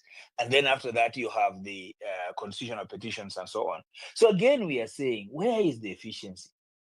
How come a country like India, huge as it is with 3 commissioners, can hold elections and determine and release results within the hour, within the closing of the elections? And for us, what is it that we do? And this is talk about trust deficit, but the more opaque our processes are, the better for those who want to interfere with it, the better for those who want to manipulate them, and the better for those who want to take advantage and enrich themselves in it. Let us make it difficult for people to make money from public processes by taking decision making to the right levels and allowing accountability levels to be at multiple points, so that we can achieve what we are looking for. So I am not for piecemeal and uncoordinated bastardization of the Constitution, but rather a well thought through, respecting the architecture of the Constitution, so that we achieve what the long term aspirations were by the framers of the Constitution. Over. Thank you, Martin. And I think that will also set the question for Honorable Peter Kaluma, because as I indicated earlier, that in 2023, he emphasized the need for dialogue between President Ruto and Raila Odinga, which has happened right now. We have a broad-based government. And the question that comes to you right now is, given now the ongoing reforms, Peter Kaluma, do you think there has been enough bipartisan engagement? Looking also just this week that is passed with the reconstitution of the committees as well. And if there is, do we risk another post-election dispute because there will be a fallout or on this memorandum of understanding? Honorable, our Professor Mashara Munene here had actually written an opinion, I think, in one of the dailies, indicating that this marriage will not really last. There will be a fall away, and Honorable Raila Odinga will bail out on President Ruto. Your take, sir. Honorable Kaluma. Kindly unmute. Remember to unmute. Yes, I got disconnected when we were talking about which side is the majority and the minority. And let me just wrap that up by indicating that the matter of majority minority is never static. If you look at the design of our constitution in terms of Article 36 on freedom of association, and if also you look at Article 38 on political rights, it is something that will, of course, keep changing. So that I was indicating that immediately after the elections, we wrote to the registrar of political parties and they confirmed that Azimio were the majority. And as I've indicated, immediately we began sitting in parliament. 14 members of Azimio in about 7 political parties. You remember the party of the Honorable Kingi, the party of Alfred Mutua, the UDM party, the Devolution Empowerment Party, the CCU party, among other parties, moved. And that, of course, these 14 members moving to Kenya Kwanza made Azimio side a de facto minority side in terms of decision making in parliament. You remember also that as at the time of elections, we had 12 persons elected, not within political parties, but as independents. I can tell the panelists now that those 12 people, only 2 of them remained with Azimio and have remained so to date. 10 of them shifted immediately after elections. So that, as the registrar of political parties was indicating, each time information was sought from our office in terms of the numbers, they kept varying. And this is not a situation that is unique to Kenya. In Israel, before we had the situation we currently have in the Middle East, you remember there was, shifting of who should be the prime minister, elections. Virtually every month there was one because of shifting of parties by dint of their constitutional designs. My view is that when you looked at the situation where we were, even after the shifting of those 14 members and the 10 independents to the Kenya Kwanza side, Njiru will tell you that before we even entered the memorandum of understanding with the UDA as ODM, you saw Wiper veering off towards, Gachagua, Waiti to the other side. You will ask those of us who are in Azimio, the Wipers, the Jubilee. The Jubilee, of course, you remember was mangled. And you remember the battle that, we went through. Of course, nobody took it serious. So the fact of the matter is that ODM is entering into memorandum of understanding. When Jubilee is gone, Wiper is gone. And you remember the Wiper leader confirming to all who cared to hear that for all intents and purposes, Azimio is dead. And so that just to wrap that up, I wanted to indicate that the situation of majority and minority in our constitutional design, unless amendments to the constitutions are effected by the people, this being Bill of Rights provisions, will continue, moving left, right, or fluctuating like a pendulum, as it were. The registrar, of course, will always confirm the position. Where are we with the memorandum of understanding? It is not a coalition. It is a cooperation agreement to achieve a number of issues which we believe are matters which every Kenyan will agree need to be attained if Kenya has to be stable. And these matters, are the matters outlined up to the 10th point there. We were talking just a short while back about abductions and forced disappearances. It is captured there. Respect for the right to demonstrate, the right to protest for rights. It is captured there. Upholding the human rights, so the Bill of Rights provisions, upholding, devolution as a resource allocation mechanism that secures equity in the country. It is captured there. Inclusivity as a national principle of governance under Article 10. You remember, Dibal, we've had a situation where there is ethnic domination in public resources and in public service appointments. It is captured there. And you see some of these things, we began them. The issues of cost of living and how we can reduce the taxes and those other issues are dealt with there. The realism that is moving ODM in that direction is that with, so many partners having left for their own reasons, some of these changes can only be, undertaken and achieved on the table. But let me agree with you, Dibal, as I end, that I've been a keen observer of our electoral, landscape, I think since 1997 when I first voted. And I can tell you that sometimes we appear to be too theoretical. Sometimes we take a lot of things for granted. Sometimes our politics is, too ethnic. But if we do not focus and start, establishing systems that will secure stability after 2027 elections, we could be teetering towards a worse situation than what we saw after the 2007 elections. And I think that makes the discussion we are having today about how we should form our electoral management bodies very critical.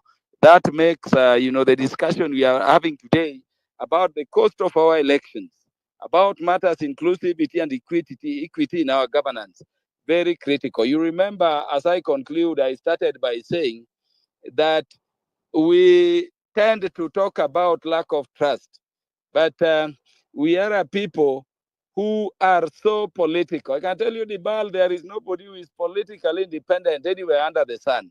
So the fact that Kaluma is a politician, Jiru is a politician, should be, to me, the very logic you see in they are saying political parties are the ones which nominate. The argument, Dibal, is that if you nominated Njiru knowing his position, as you will see in the data for all the electoral management bodies across the world, if you nominated Kaluma, there is no time Kaluma and Njiru, being in different political formations, will agree to be partial or compromise the election of a candidate against the other. And that is the room that gives the Secretariat of the Electoral Management Body, the IEBC in this context, the freedom to do their thing. Because Kaluma and Njiru cannot agree to favor or to be against a candidate against the other. And that is how it succeeds, and that is the logic across the world. Here, of course, we keep pretending. When Raila says, let us go for a national people's conversation, we say everything is in the constitution, let it be implemented, despite the fact that some of the things that require discussions like the ones we are having here could be arising from the fact of our inadequate or insufficient, constitutional, design. So mine would be to say that in agreement with Professor Kibuan and the others who have spoken, we really need to come and sit down and agree on another things. Let the panelists ask themselves, why do we print our ballot papers out of the country when we print money within Kenya? I mean, it's nonsense. And IEBC, in terms of electoral procurement, has been made, just a situation to enable the commissioners and the people who are in charge of the secretariat to enrich themselves. And we know it. It's crazy. Why do we have an electronic system in our elections, but you cannot have results within the day of the elections? I observed the elections of Turkey one time, and within 1 hour of election, as big as Turkey is, the results were there. All these schemes are being made to see how people can rig themselves. Why do we pretend we have a selection panel when the intent ultimately is to have people come from different parties? And how do you obviate a situation where political players, of course, in the long run do not dictate who are in IEBC? And how can you say that anybody who is in IEBC is, independent and impartial, as the name of the IEBC says? I think we need a dialogue where we can rethink these issues, and then we come to a solution in terms of how we move forward. And therefore, I would say, let us sit and dialogue. When Raila says, let us sit and dialogue, let us sit and dialogue. Otherwise, most of these things will be buried. And when the elections come, of course, we are into chaos and the tribal disunities we always have. I give it over. All right. I just wanted you've not even clarified, just a one-liner because of time. I can see also it's getting away from us. I wanted to ask you, you've not answered my question, especially on the issue of disputes. That now we've had this, of course, bipartisan engagement. Do you think it is enough what has been done, the engagement? And do we risk another post-election dispute?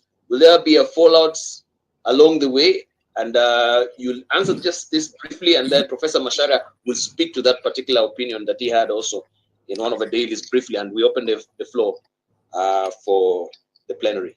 The MOU that has been signed between the ODM party and the UDA party is about cooperation between the parties in achieving some national needs which have been set out, and there are 10 of them.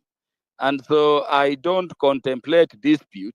Remember, in the 9th provision of that MOU, we are saying that the execution or implementation of those provisions of the agreement may thereafter give way to a coalition arrangement between the two parties, meaning we are saying we can become a pre-election coalition if in the implementation of these things, which particularly for the ODM side, we all dear, the UDA side, you know, that's their part. And that one is open. But I can tell you, in the context of our memorandum of understanding, we don't contemplate any dispute. In fact, as I've confirmed, we are seeing, positive steps towards their attainment. In terms of whether this conclusively addresses the issues we need to address within our political space for peace and stability to reign in Kenya, I can say and repeat that it is still inadequate. We should go in the direction of having a broader arrangement where Kenyans can freely talk about the things which are, a mess in this country. And mainly the issue of the iniquities and the want of inclusivity in the sharing of the resources of the nation, including public service appointments. So it's a good starting point for the parties involved, but there is room for the entire country to have a conversation on how best we can improve our governance systems going forward. And the National People's Convention, in the manner Raila initially proposed, which most of us blindly rejected, is something we need to.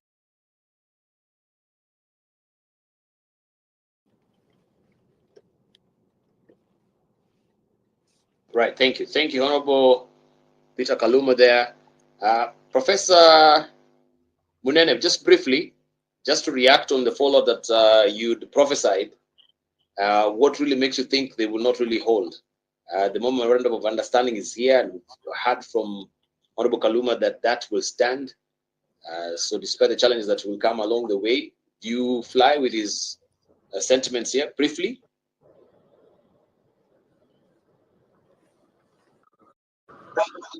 Thank you. The reality is that things are not static, and the MOU they entered to was a good thing, but a wishful thinking thing. And as the political dynamics set in, they will go their separate ways and blame each other for a lot of things. That one is very clear that this MOU is a temporary. And the main thing about that was the NADCO report. And what is the NADCO report? The main thing is the promise to create a job for Raila Odinga. That's the main thing. The others are just paperwork, decorations, which did not need to have an elaborate sitting down of people discussing the same thing, how to bring down the cost of living, how to end corruption, these things we have had before. They're always there. So the main take here was creating a job for Raila Odinga in one way or another, which might require a referendum. And if it requires a referendum, and we have yet to get an IBC, then we do have a serious problem. Added to that is the fact that the public is very aware and very enlightened, such that both President Ruto and Raila Odinga have their support, base support being eroded throughout the country. It's not what it was some time ago. So they cannot simply say, I want this done and it's done, because there are a lot of questions coming up. And every day we see that. And so the more people are asking questions, the more they are not likely to agree to things simply because two people agreed, two leaders agreed, because this was an agreement between two leaders, Raila Odinga and William Ruto. That's what it was. So, based on that thinking, the split is going to be there. It's already there. We know that ODM has repeatedly said that it will field a candidate in 2027. The candidate is likely to be Raila Odinga. That one is not a debatable issue. It's a given. You have sometimes Raila is talking and appears to be on both sides. One time he is with Ruto, then another time he wants to be seen to be complaining with other people about the bad things that may be happening in the country. So then those are indications that all is not very well, and we should not be surprised if within 1 year at least they are in completely opposite sides, because that's what I was saying even earlier, that the nature of mergers and coalitions, they are temporary, and if something is not achieved, they should complain with each other. If it is achieved, they should complain because they are asking who is getting more than the other. We saw that in Kenya Kwanza. Some people are complaining that they were not getting what they thought they should be getting. Others were chucked out. Then you have a new team. So the same thing will go on all around. And so that will be my way of thinking about it. That the NADCO report, it's a good statement of things, but really trying to create a job for one man. And the serious question that comes up, would it be repeated every time there is a disagreement? And assuming that other people in future are not as strong as Raila Odinga, would that tendency of creating position for people be done away with, or it continue to be insisted on? It means that you start a process of creating more problems than solving them, the way things are going. So thanks. That's my thought on that. Thank you so much. I just want us to bring it to a close just briefly, but I'll be remiss if we don't really talk about also the campaign financing bill, where it is, because I think I'd actually raised this question to be answered by Honorable Makali. It dropped off at some point. I wonder, I don't know if you can hear it from a house, the baby Honorable George Kaluma. You can, not George Peter Kaluma, yes, you can actually tell us where it is and what is happening, just briefly. And then Dr. Andy Ritu as well, the Political Parties Act that needs some tweaking a bit. You can also just highlight all that briefly. But tell us where the Campaign Finance Act bill is right now, the amendment bill. Peter Kaluma.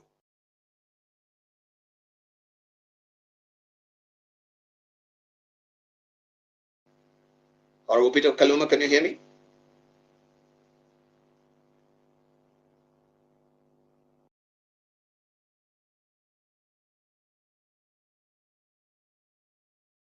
Peter Kaluma?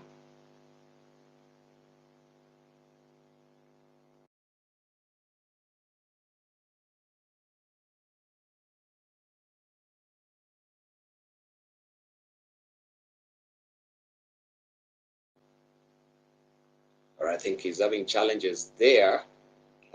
Martin Olo, you want to take on that? Then we open the floor to the plenary. Martin Olo. On the question of the campaign finance bill. Hello, Dibal. Yeah, okay, you're back. We lost you. Yes, so I'm back. I'm sorry. Now, the campaign financing law has been discussed in Parliament since I arrived in Parliament in 2013. And at the end of each term of Parliament, the form in which it has been decided to be rejected before the current one was before the 2022 elections. And I can tell you the form in which it was being brought was not acceptable to members of parliament, in the sense that it is proposing that you create a committee to which you give some your money, and the balance of that your own money, which is not being funded by anybody, is to go into charity. So there were questions like, how do you apply your own money to campaign, and then the balance of it, even where you do not win the elections, go to some charity? I want to clarify, Dibal, that whenever we have campaign financing law, like in the United States, which I told you is governed by the Federal Electoral Commission, there is the option of a candidate being funded from the public coffers at the levels of elections to which, campaign financing law applies. Let me also dissuade our colleagues from thinking that the amount of money you have in the elections and how much you spend ordinarily will determine whether you are elected. Least of it. I've been elected 3 times. I can tell you in those last 3 elections, I've not spent cumulatively up to 10 million shillings. I've not reached 10 million mark. So it is about how you engage the people, this being a fast past the post-election, system. But having said so, the bill is back to Parliament in the Committee of Justice and Legal Affairs, in charge of Justice and Legal Affairs. And I can tell you, so long as those provisions, which are detaching from your right to property over your money, you give it to be managed by a party, and to the extent that it still have provisions like your own money not contributed by anybody, then goes to charity, are there, that bill will be rejected. I think we over-import unnecessary things into our electoral space, and I think we should, focus. Allow me, because of shortness of time, to tell Professor Masharia that the MOU between ODM and UDA is there to stay as a cooperation agreement to achieve those ends which are outlined in that agreement. And I want to tell him also that if we go into a coalition arrangement, which is not about creating for Raila a position, I don't know why this Raila name keeps being brought in, even in the context of NADCO, which you remember was chaired on our side by Kalonzo Musyoka and Eugene Wamalwa and Anopio and I. But you see, each time, even if things come up that are generally for redesigning of our governance, as the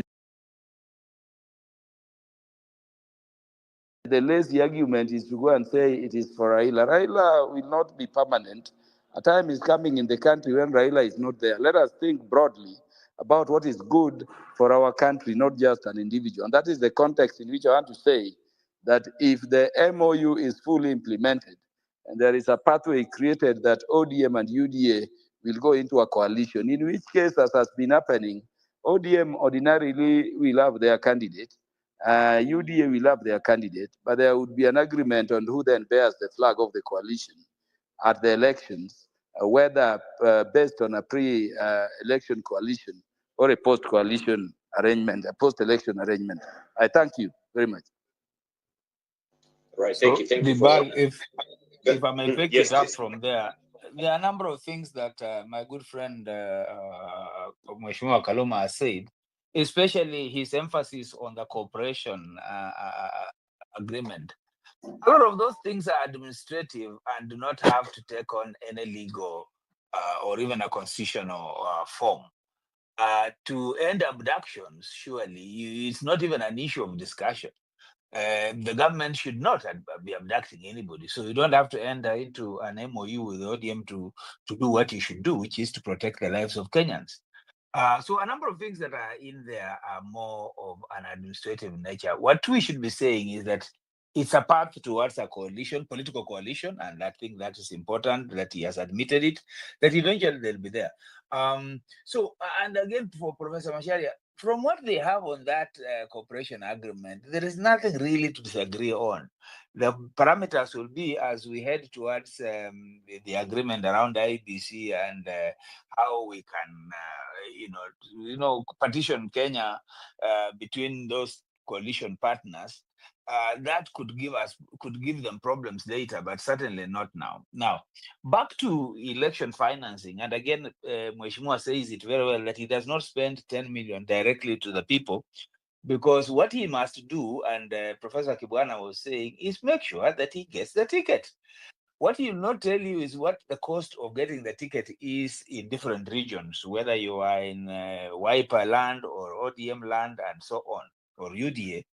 There's a cost that doesn't come to the kitty, so to speak. And then if you get the ticket, then of course the election is as good as done. If you can get it at the primary, it's as good as done. If you're independent or have an opposing party, that's when you'll have to spend money because you are going against the hill. Now, we, of course, as a country, are not ready to control the kind of money that candidates use. And I agree with Mheshimiwa that the ideas in that financing act, political party financing, are fairly strange in this country, because nobody wants to declare, and you even know it, even at a personal level. Many people with money in their pockets, even at a family level, do not bring it to the table and declare what it is. So to ask them to declare in a political process, you are actually not going to achieve it, because what they'll put on the table and what they'll spend away from the table may have no relationship. So for me, it's a good thing to talk about money in politics, but we must understand that unless the is the one that is funding this politics, and unless we change our mode of representation into proportional representation, we will still need illicit money, because a lot of money that plays around in politics cannot be possibly money you have worked so hard for. You go to the bank, you withdraw, and just dish it around. So you'll have to find ways of, money making or money laundering, or indeed printing, or whatever it is you find around to get there. Our politics is usually largely funded by monies that are fairly obscene and not likely to be monies that people have worked so hard around. So for that matter, we are not likely to succeed on account of us having a law. Politicians who are being asked to declare what they are spending, it is not foreseeable that they can vote against their own interests, not now and not in the future. Over. Thank you, Martin, for that. I wanted just to hear also the current state of play of political parties amendments bill. If any, Anne, you can actually just bring us up to speed, Dr. Anne Derito, briefly. Thank you, Diban. I think the issue of legal reforms, it is in twofold. One is the NADCO bills. Then there are also other bills that were presented to Parliament even before the 2022 general elections. We have some that were proposed by Iebc, including a referendum bill, including the regulations that Honorable Peter Karuma is talking about on campaign finance. There are quite a number, including boundaries delimitation regulations, amidst others. And then we have the NADCO bills, which part of it that touches on elections is the Election Offences Bill and Elections Amendment Bill, and then Political Parties Act Amendment Bill 2020. I think under the NADCO, I think it's 2024. One, in regards to the elections bill, including that of Political Parties Amendment Bill, they were originating from the Senate, and Senate called for public participation sometimes last year, and then institutions, including ours, presented memorandums. Right now, the bills are actually in the National Assembly, and I saw that National Assembly called on public participation for especially Political Parties Amendment Bill. and it's there, it's available. And one thing I want to note, there's significant change from the original bill, the way it was presented originally for public participation by the Senate. A lot have been taken on what we presented, especially almost 70% of what we told Senate was taken on board to make the bill better. Part of the issues that we raised is the formation of the regulatory authority that really did not take into consideration there's an existing institution called the Office of Registrar of Political Parties, so that they provide for transitional process. There was no qualification or disqualification who become a member of that commission. There was no even how they shall meet or how they shall do business. Even there was no secretariat, was nothing actually. The bill now that is being presented to the National Assembly has taken in consideration all those that were presented. So it's a better bill. However, it still needs quite a number of issues to look at so that it can reform. And should that institution become a commission, then it's a commission that can be able to transact business and can present fairness. Part of it, one of the glaring gap is that this bill decided to create a regulatory commission, but denies that commission the power to regulate. They remove from the Political Parties Act the function of regulation of political parties. So, and then it's a regulatory commission, such as the glaring gaps that I'm saying. We need to relook as now Parliament engaged to transact on that bill because they called for public participation. The other fold of election reforms, election laws that need to be checked on is the laws that are being proposed post-election evaluation. You see, after elections, every institution embark on post-election evaluation, which IBC did, ORPP did, the judiciary did. I don't know whether Parliament usually see to do it, but there are all those institutions of governance that do post-election evaluation, and that post-election evaluation results into the gaps that were seen during the elections, which now should be closed through amendments to the law. ORPP, I want to speak only about ORPP. We have such a bill that we have made to close all the gaps that we experienced during the 2022 general election, which we are almost pushing to Parliament for purposes of processing. My probably recommendation is that as we process all those bills, we should actually look at the electoral timeline so that we process to make sure that some of these gaps are closed before the next general election.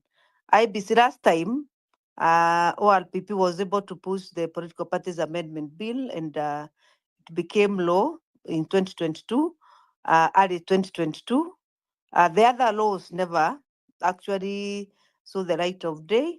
So some of the gaps that you see in the Elections Act is because some of the roles become overlapping because there was an arrangement that the Elections Act Amendment Bill of 2022 was to pass together with Political Parties Act. One passed, the other one did not pass. So there's need for harmonization of timelines because some timelines that were really aligned in Political Parties Act were also to be aligned in the Elections Act. So the Political Parties Act passed, the other one got pending, and we had already agreed between us and IBC how the timelines will be harmonized. So that is an important point that we need to check as we go towards 2027, so that we make sure that the timelines between the two laws are actually speaking to each other, including the regulations. I think that's what I want to submit. Thank you. Very well said, very clear. Thank you, Dr. Anne and Rita there for that clarification, and of course making it very limpid for us as well, where things are at it is. So we want to just learn this, and I'll be remiss if we don't hear from Mandego. Maybe you have a question or a contribution just briefly. And Martin Mule Musau, I think you dropped off. Let me come to you, especially on the issue of the IDs, because there is bugbears and fears around, especially now that the president gave the declaration of no vetting, right? On the Northern Rift, people were saying there will be an influx of, people from Somalia coming in, and how will we know who is who? Especially now that we're getting to electioneering period, that those numbers might be gamed. I don't know if this is the sentiment on the ground that you as election observers, ILOG, has actually picked up, or what is on the ground.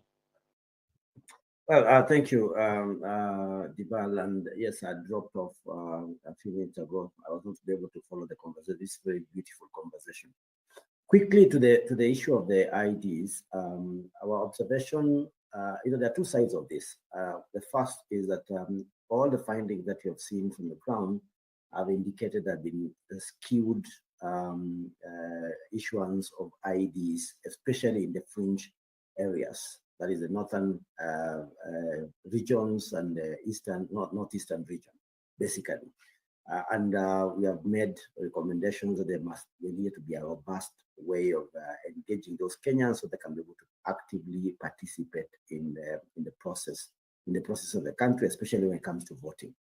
An issue which is associated with that, and it also was alluded to by Martin when he was speaking about the registration process itself in terms of voter registration, that we have all these sources, we have all these frameworks of registering individuals, and therefore there's a need for us to be able to harmonize the registration process in the country so that once somebody is registered, they don't have to go and again register as a voter. So long as they have obtained the age of the majority, which is 18 years, and they have a document that can be able to vouch for their citizenship, then they should be able to participate in our activities. But onto the question of the recent decree from the executive in terms of removal of all these constraints which have been there before. First, is a good move not to charge Kenyans. Kenyans should not be charged to be able to get an identity card. Remember, we are already born as Kenyans. You don't have to be charged to become a Kenyan. So I think there are those who have been saying, why are we discussing about the issuance of the removal of 300 shillings or 1,000 shillings, when in essence it was not even there in the first place? Is this somebody who is lighting a fire and then putting out that fire so that I can be able to be seen to be working? So the issue is not. So it's good that we're not going to be charged these numbers. Our worry, which I think is a worry of very many people, is that is this opportunity going to be used for fraud purposes to ensure that people who are not Kenyans vote in the next coming election? So it all go back to the question of the fidelity to the law. Can we follow our rules? Anybody who is bona fide Kenyan should be enfranchised and should participate in our elections. But there should be also a very clear framework to ensure that non-Kenyans, and we have seen this in all the border regions, it's not just Somali. If you all go to the border regions in Busia or in those areas, and in Migori, in the Moyale border, there have been cases of people registering to vote in this country, and they have participated in our affairs. So for me, the question is, will we be able to have a robust framework that can be able to ensure that then we don't have aliens who come and participate in our elections? But in terms of getting as many people to be enfranchised by being given ID cards, I think that's not an issue moving forward. And remember, majority of these are young people. Would want that process expedited, not just in the northern regions, but also everywhere where young people who come of age are issued the IDs as soon as possible, and if possible also to ensure that we have a harmonized system where, so long as you've been registered, you've given your ID, you can participate directly as a voter in the country. Over to you. Thank you, Mule Musa, for that. Right, I think we are really stuck for time. I just want to pick one or two questions from the plenary.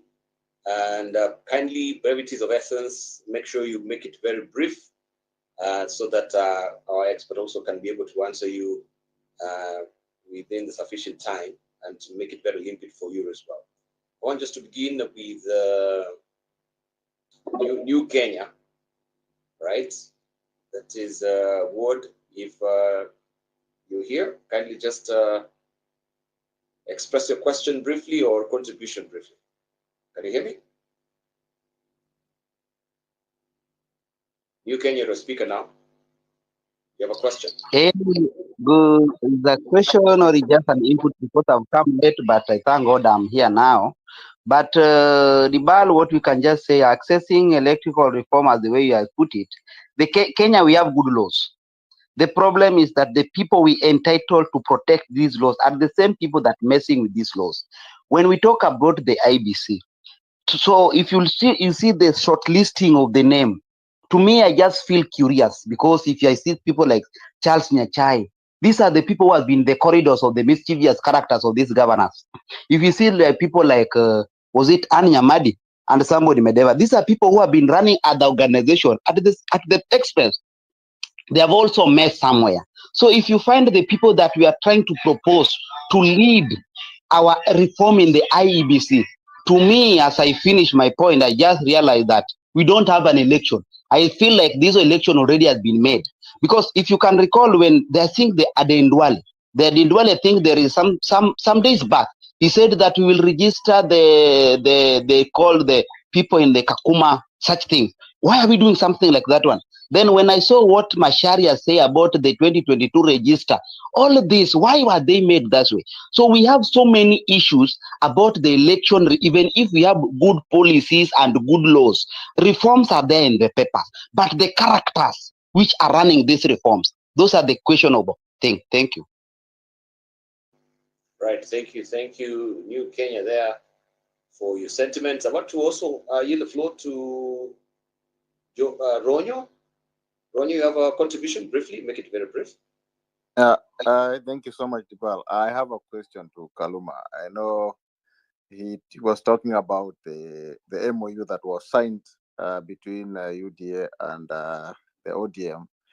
So my question to him, because I know Raila will never go into some deal because he knows he has been there, he has lost so many elections. So is it the MOU? Does it mean maybe probably Ruto will step down for Raila to run for maybe one term, and then next term after that he will support Ruto to come in again? I think probably that's my own take. Does that is that am I correct to say probably we will see Raila running again and then maybe giving Ruto the next after his one term, because right now Raila is 80 years old, so maybe they are planning for him to go for 5 years, then after Ruto will come back again. Kaluma. Honorable Kaluma, you want to pick that quickly?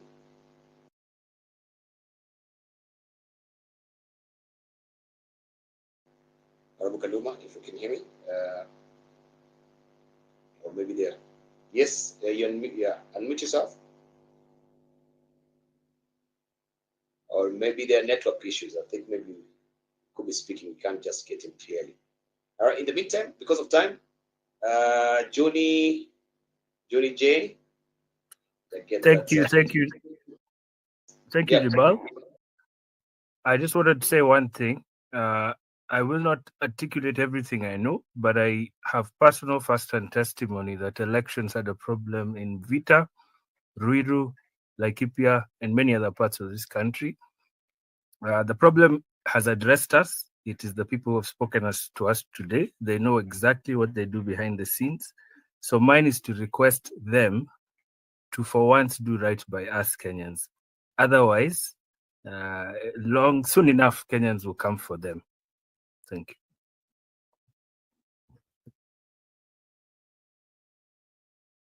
All right, thank you, Johnny Nalo there.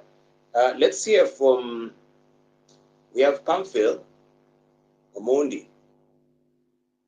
Pamphil Omondi, let me just give you the mic, Pamphilo Mondi. So the mic is over to you. And then we have Abdi Rashid Hussein as well. Whichever of you has the mic first, kindly. Let's hear from you. Question or contribution, make it very brief. Pamphilo Mondi. Pamphilo Mondi? Thank Please. you. Thank you so much, Dubai. I'm glad that I'm here. I just have a concern about what is happening in the current regime, like UDA and ODM coming together. Because first of all, we believe that ODM believes in democracy and it believes in justice. Today, especially as we are having here, they're supporting UDA. And we have not seen anything changing. Like we have people in UDA who are saying that in case they don't win, they're going to add more votes where we don't know where it's coming from. So people like Honorable Kaluma, who are staunch member and a leader of ODM, what does he have to say about that? In whereby we have UDA that they're supporting and they're saying that they're going to register people from Kakuma, they're going to add more votes. I don't know what he has to say about it. Thank you so much. Honorable Kaluma, is your mic working now? Are you back? There's a bit of the grid. Honorable Kaluma, can you hear us? Honorable Kaluma, questions are being pointed to you. Okay. In the meantime, let's hear from Abdi Rashid Hussein. Hello, thank you so much. I'm actually directing my question to Peter Kaluma. He is a man who came before me for 8 hours trying to malign an old respected judge by the name of Judge Muera. And he was representing the biggest terrorist in Kenya. Thank God he's dead. But anyway, that's by the side. I don't think we have a respectable parliament, a parliament that can really steer this country to the next level of democracy, of prosperity, of unity, and I don't know what else. I'm so much,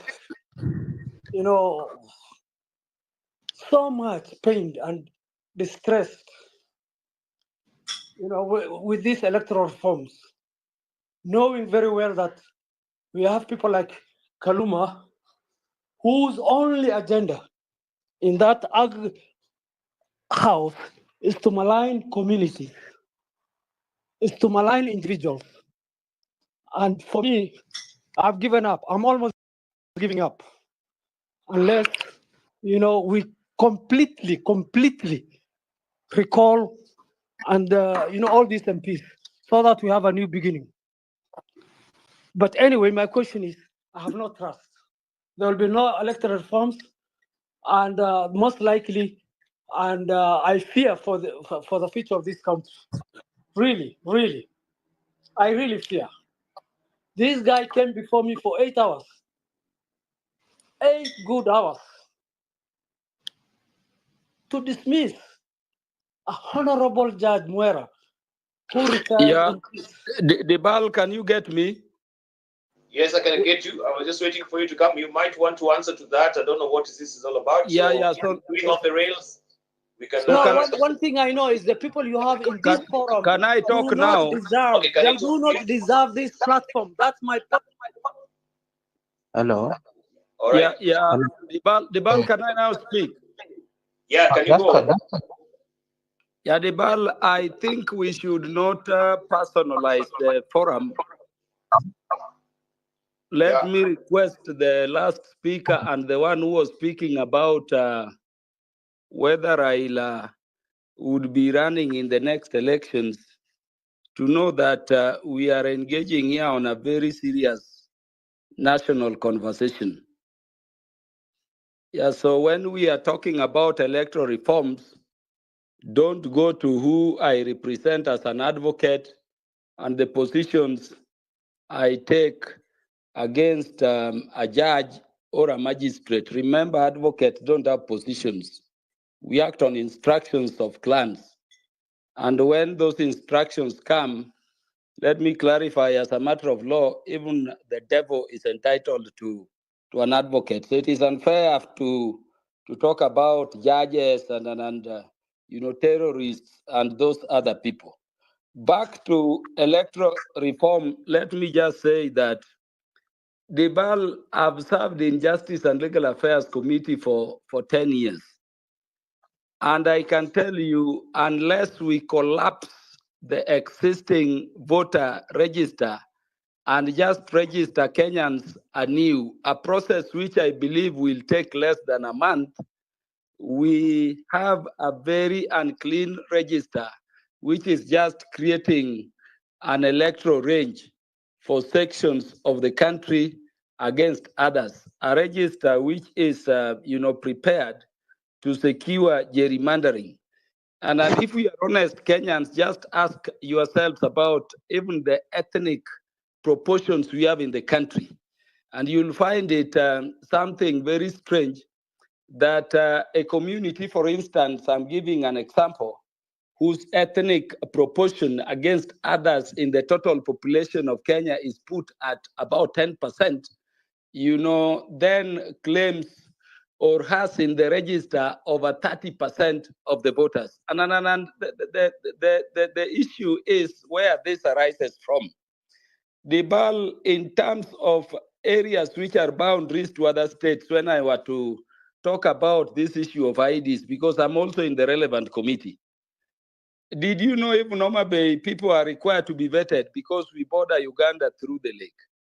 And so you have a situation where people, very easily get IDs. Others you can apply up to 10 times, it is sent back to you. When the president says there will be no vetting, it does not mean there will be no considerations to confirm that you are actually a citizen before you are given an ID.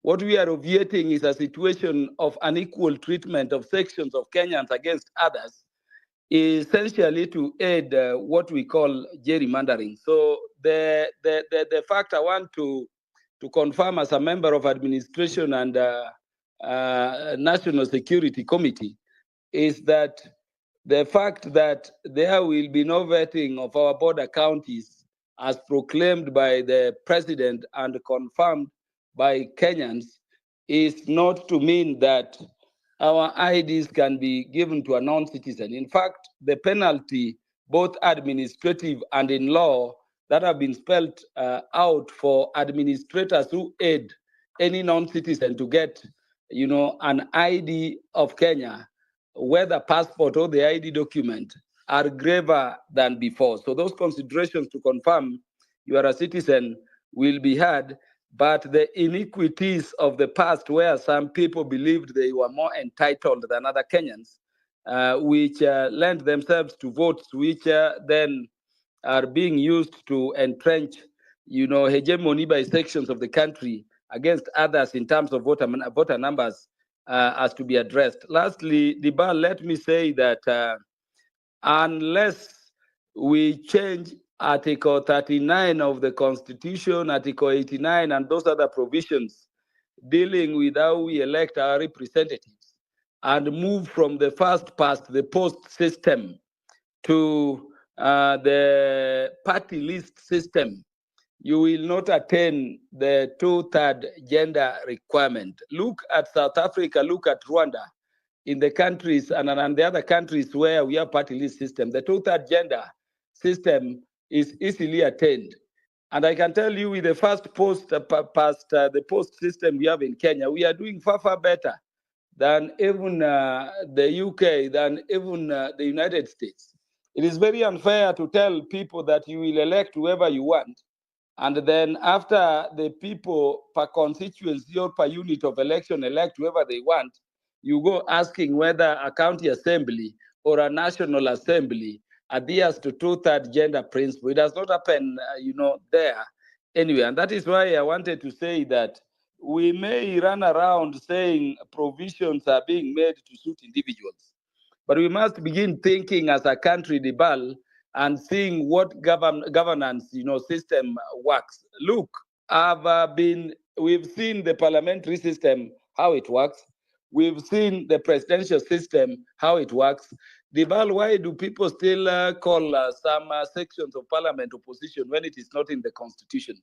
It is because the parliamentary system where we had an official opposition was working better in terms of accountability, in terms of ensuring proper oversight, in terms of being cheap, because there were no separate ministers outside the house. It is the members of parliament on their salary who were being appointed as ministers, and they were earning some extra allowance for the added responsibilities. So we need to look at these things dispassionately, go beyond the thinking of who would benefit.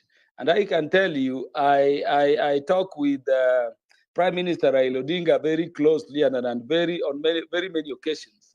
Being a prime minister is his least, consideration now. The thing is that Kenyans are thinking, having tried the presidential system we have, that the parliamentary system we had before, where the ministers sat in parliament and were directly accountable to the representatives of the people, was much more, transparent and much more accountable. And if we agree to talk and go for it, let us go for it, because it is a preferred, system of governance. It's a better, governance, structure to presidential system. Not because, there is some Raila you may have your head towards.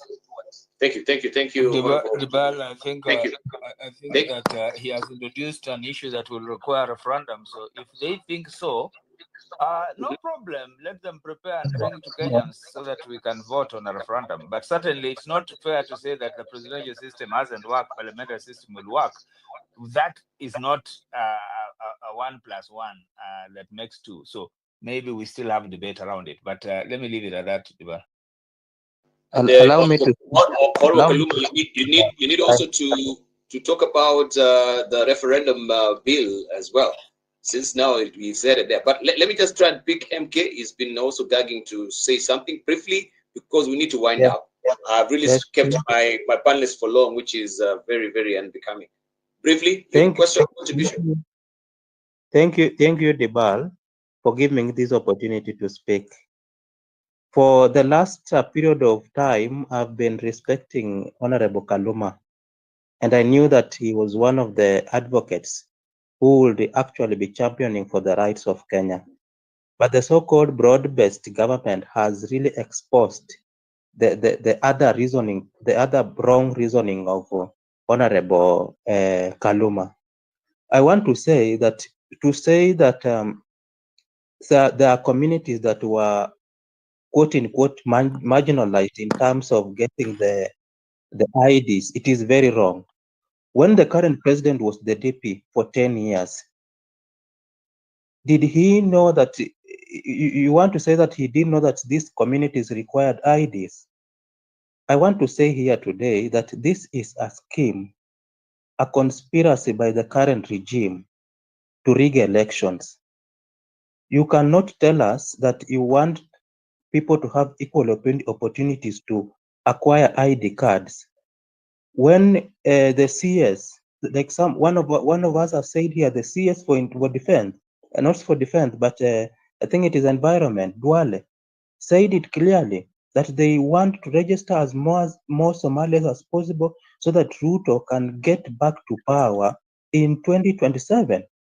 So, Mr. Kaluma, with due respect, I want to tell you that we have a shortage of fools in this country. And the current society is well enlightened, and we know the scheme that is going on in the current regime. But we are saying that even from what has happened today, you've seen all over, Ruto has been rejected all over in the country, from Naivasha to Nairobi. And all right, he's trying to get you made a point. Are we talking politics or electoral reforms? Yes, that's what I was about to say. We don't go off the rails, and I think also Honorable Kaluma is because I'm also good at politics, and we can engage in it. Yes.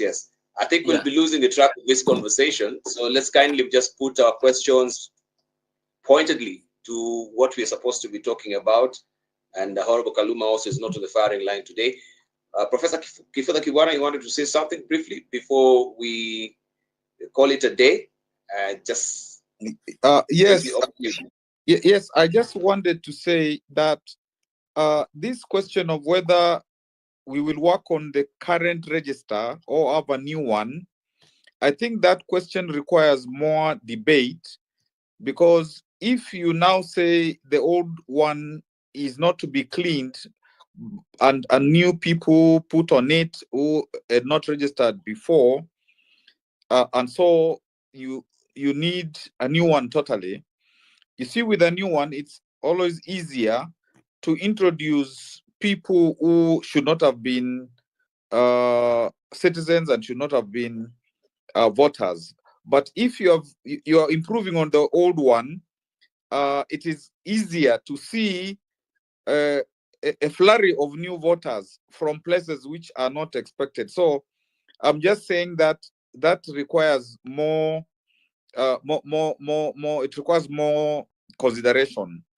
Now, but I agree with the point by Honorable Kaluma that the register is a place for us to really focus on, because it is it really, if you have a good register, the chances of better elections are higher. The question of gender, the 2/3 gender, that's something that Parliament should have done long ago, because following Article 197, the county assemblies have no problem with. So it would have been, for example, just a question of duplicating what happens at the county assembly, and we would be home and dry. And just maybe now a last question to council. You see, this MOU, sometimes it simply talks about the two leaders without reference to their political parties. Although at the point of signature, then they sign as heads of the two parties. So there's a confusion whether it is an agreement between two leaders or it is the two political parties.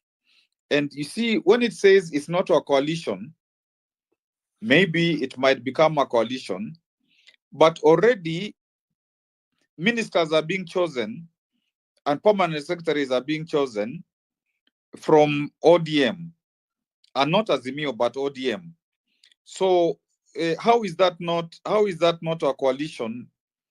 What is it? And then, of course, if ODM has gone into some agreement with UDA, so it means it's not in Azimio. If also Wiper, as we were told by Honorable, went to some agreement with Jubilee, but that seemed to have failed, then it went into agreement. It's like going into agreement with a part of UDA, which is kind of estranged from UDA. So there can't be Azimio. And therefore, if there isn't Azimio, who is the majority in parliament? So I think those are questions which are muddying our attempt at democracy, and they require to be sorted out. And finally, you know, like the memorandum says that realizing that Kenya has gone through a long period of political crisis and conflict that has hampered and so on, and admits there was brutal suppression of demonstrations and blah, blah, blah. How come in this memorandum there was no space for the Gen Zs, actually the people who actually caused the conflict, who caused not the conflict, but who agitated for the change, and as a result, they got brutalized and blah blah blah. One would have thought that ODM would have said that there should be a place for the young people, so that even within all these electoral laws that are being changed, they can be changed so that those young people can participate. But the way the laws are being changed, the electoral reform, it doesn't give the possibility of these young people being able to really realistically get into the game. And so I think all these laws that were described I think they need to be looked at because it's the easier place where parliament can change on their own. If it's the constitution, it is harder. So all those laws must be looked very, very carefully because that is where we will have the beginning of the elections not going the correct way. I yield. Thank you very much, Prof. Lastly, I just want to call upon Owino. I'd given him the mic and he's been hanging on the line for a while, just to say something. Owino Wambogo, you have a contribution or a question? Yes, briefly. Yeah. Thank you so much, Dibal. I'm glad to take part in this conversation. So, my only concern is to Dr. Anderitu, CEO, Register Political Parties. With the recent, we've seen recent fights within Azimio and Kenya Kwanza coalitions. So maybe are there any mechanisms or maybe are there any set guidelines on how they can actually control these? I don't know whether Azimio was a coalition party or it was just a coalition, but according to what is in the media, it was a party. To me, it was registered as a coalition party with all the members supposed to adhere to political parties' policies. But immediately after the election, we saw a situation where Ruto poached some of the political parties from the Azimio coalition party. And I think that's one of the reasons why we delay on legislations, because political parties and maybe political leaders are free to jump into other coalitions pre or post elections. So it delays things like legislation and electoral reforms. So maybe registered political parties can they come up with a mechanism to control such scenarios? Because even right now, we don't know who has the majority in the National Assembly. So I feel like that the registered political parties, maybe they are failing on doing something, or maybe it's just a policy mishap between that commission and maybe the laws of parties in the country. So maybe is there something that they can do to actually be able to arrest situations that might arise? Thank you. Dr. You want to pick up on that, or that goes to the dispute? Dr. Andrew, if you can hear me. Yeah, I can hear you, Dibale. And I think thank you, Awino, for that question. And I think in my conversations, I've been saying that in the current arrangement, we have pre-election coalition and post-election coalition. I first of all want to say that Azimio was a coalition political party, which was something that was introduced in 2022 amendment. And I've always said, when people hold opinion that probably that they don't understand it, from where I sit, I think there is nothing wrong with the coalition political party, because it was just expanding the manner in which parties can come together. And in no way did it disband the other ways of how parties were coming together. For that reason, it should just be allowed to be, because it's just one of expanding the space of democracy, how people can come together.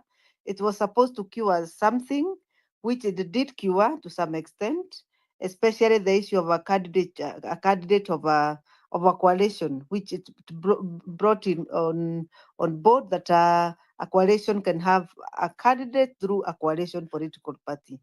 And to that extent, to me, I think it should just be allowed to stay. To whether there's a gap in policy and what is it that is causing any confusion, to me, from where I sit, there is no confusion, because when we are looking at the matter that was taken to court, it was taken to court immediately after the elections and then that is when Parliament was forming.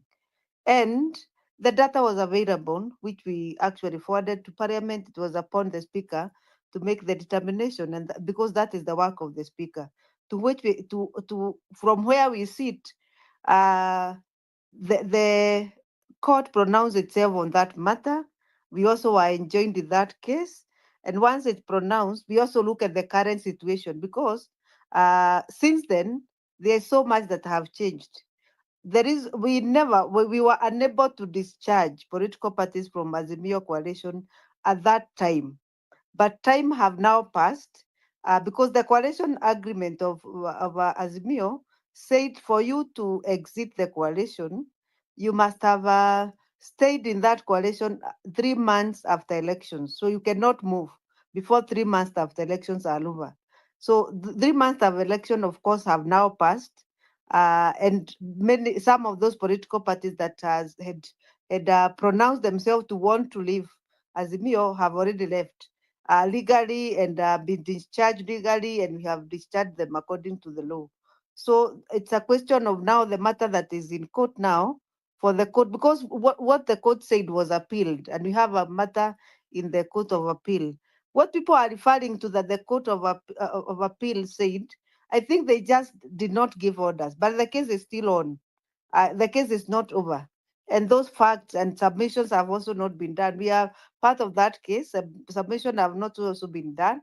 So we shall hear what the court says in this matter, because a coalition, a party is free to move also from one coalition to another, but they must follow the coalition agreement, which they ascribe to, and then follow the procedure of the Political Parties Act. Once they actually move and they are discharged from that coalition by the registrar, they now can go and join another coalition or just decide not to join any coalition. So we also have to really be on the lookout so that we also do not, as a country, try to stifle the right of association also, provided people are following the coalition agreement, the one they ascribe to.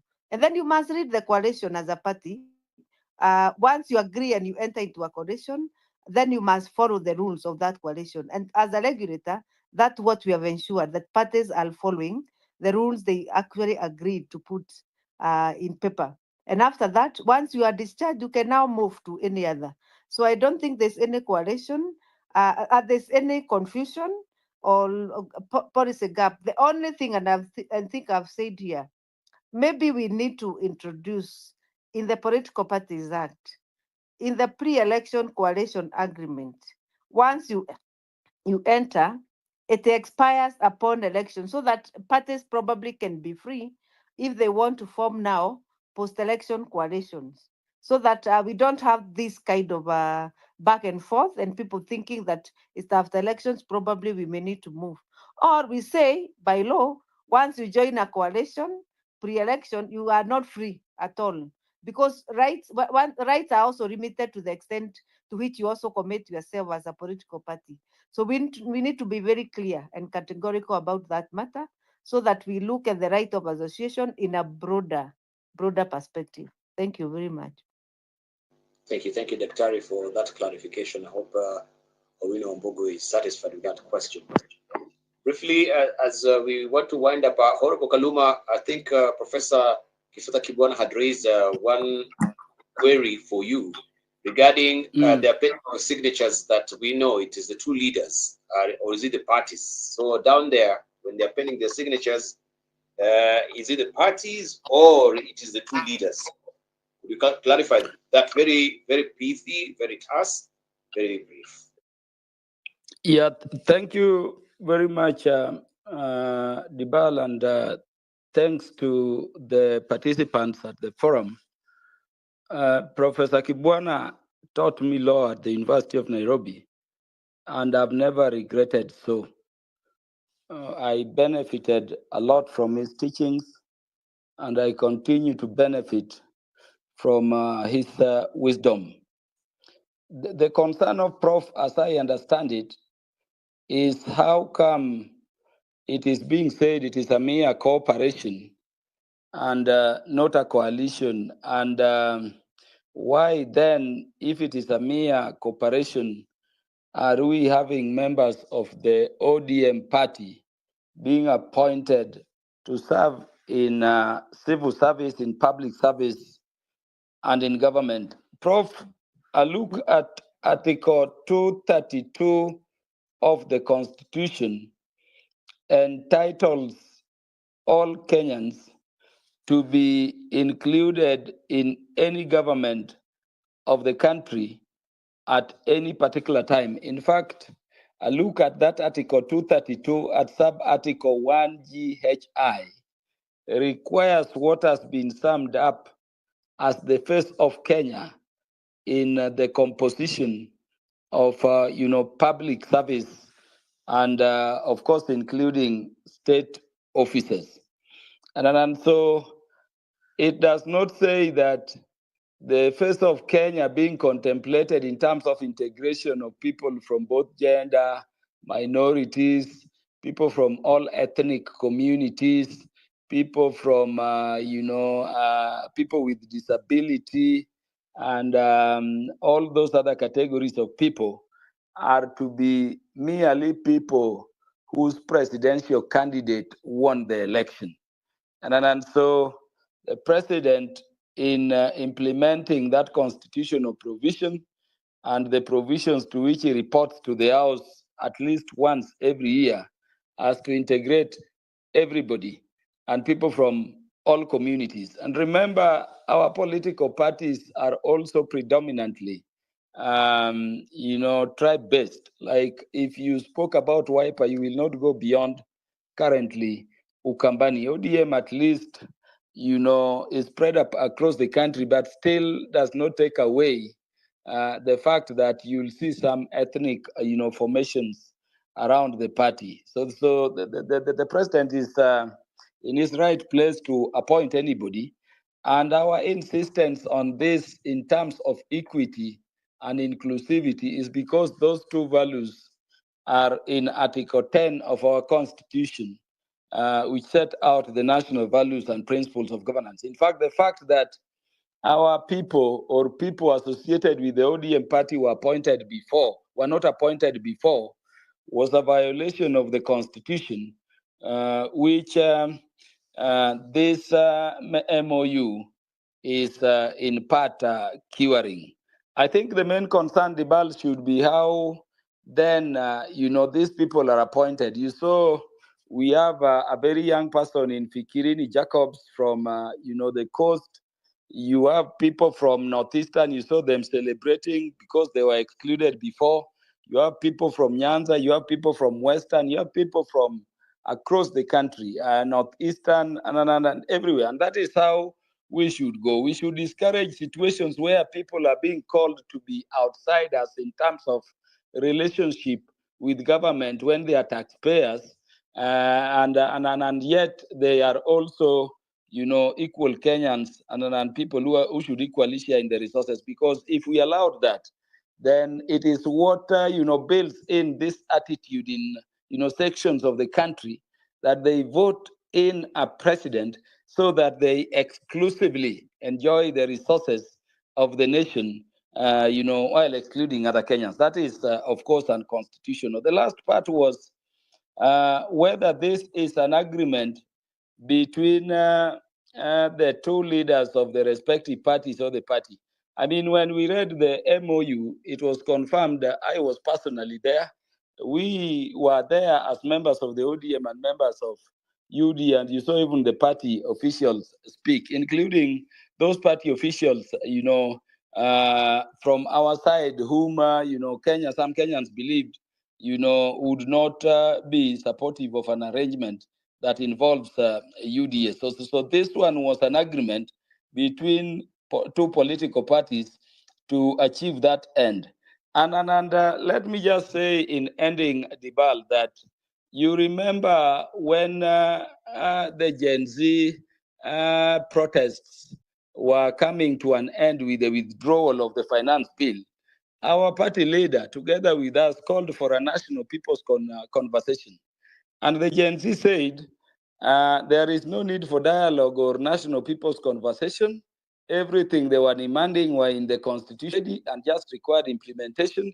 Everything they were demanding were in the various legislations and required administrative interventions, and they just required, implementation. And so the national people's conversation Raila was calling for on our behalf at that time collapsed. What we have as MOU now is to pursue this, administrative, this legislative, this, constitutional proposals around amendment in a manner that, includes all Kenyans. And I'm saying it may come from suggestions which were made by NADCO. It may come from, the other suggestions from sections proposing various interventions, but we pursue them in national interest as a political party engaged actively in the governance of the country as any other party. I thank you. Thank you, Honorable Kaluma. I think we need now to land this.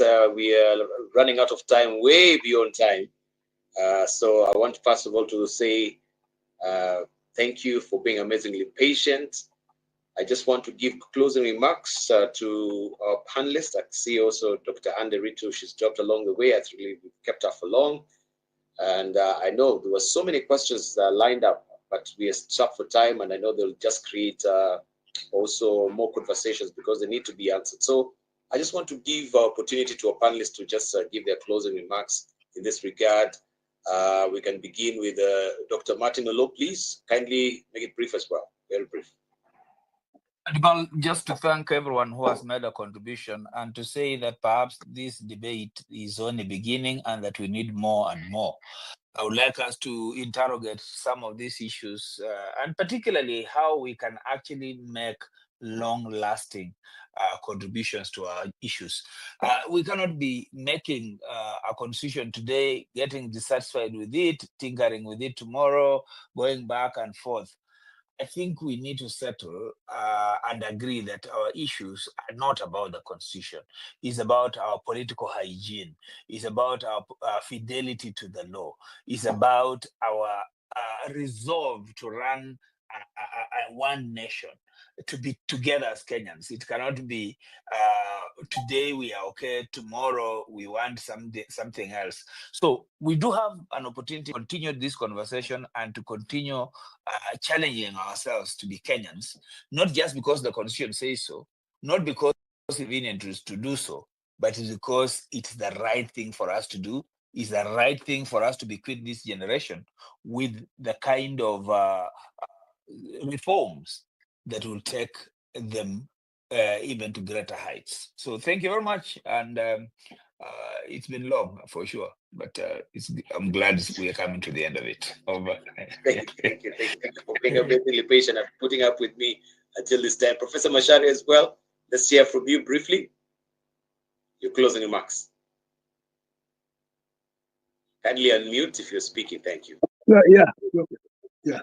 Thank you very much. I think it's been a very enlightening discussion, and I think it's come out very well that we need to be careful as a country and not make constitutional and laws amendments targeting individuals or people, communities. That's one of the weaknesses we have had in our constitutional making endeavors. Sometimes it has appeared that we are making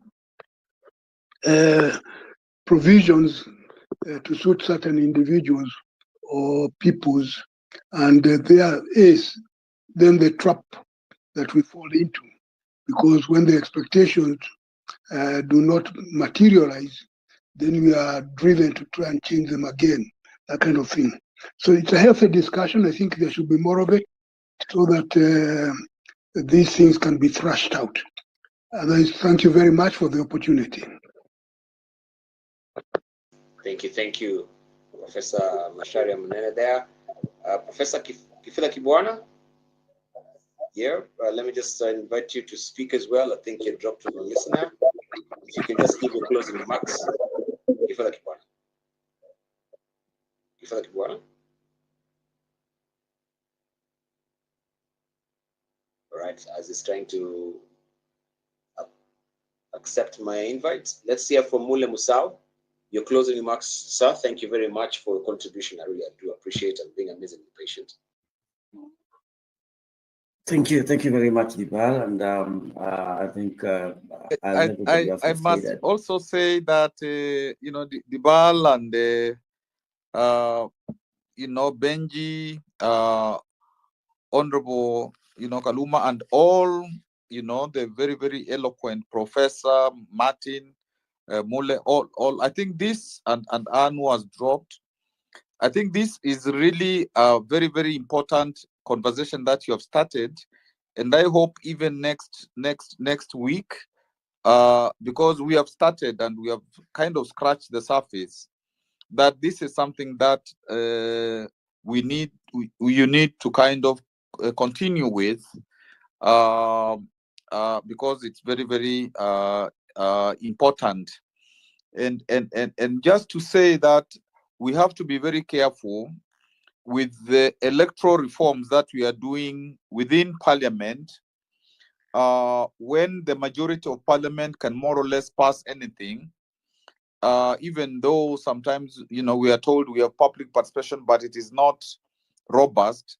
So I think it's important for civil society, for all other stakeholders to look at what changes, and finally to say this idea of the commission instead of the registrar. If you have a commission to regulate, and she said that actually it's not even regulating political parties. I don't know how you can have a regulatory body which doesn't regulate anything. But if it is composed of political parties, it can't regulate them. And so again, it will be a situation of either they are not regulated, they are self-regulating, or there is confusion. So again, I think it would be very, very important to look at every piece of legislation, proposed legislation that is before Parliament. But I really, thank you. This is great, and let's continue. And Honorable Kaluma, we met in class, and please use your brilliance to help us as a country. In terms of the people who are in your party, you are part of the future, and be that future.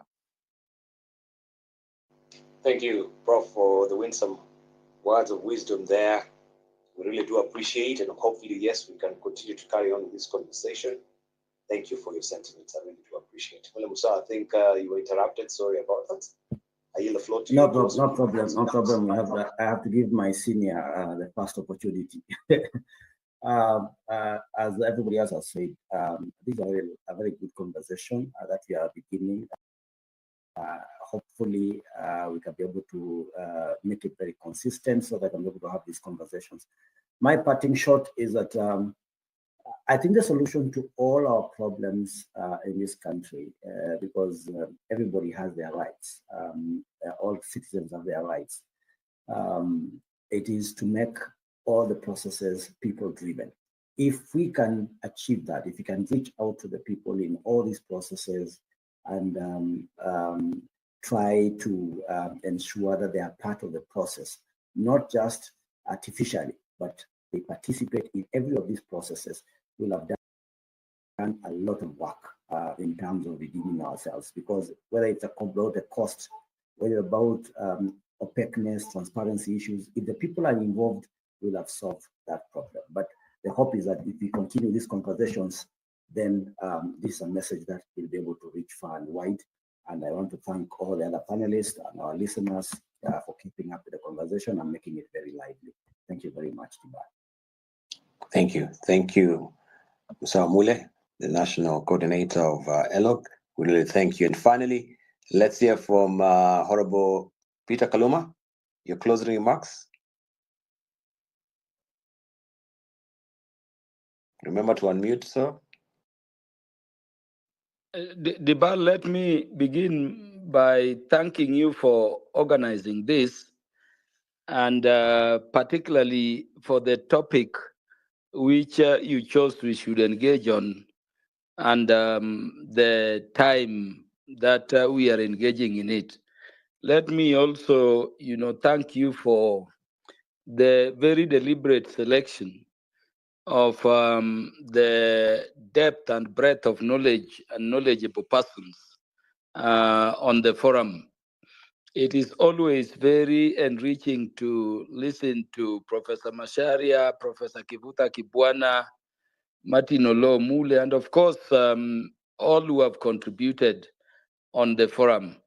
Let me just say that this topic you are engaged in is not a small topic because it goes to the stability of the state that we call Kenya and the nation.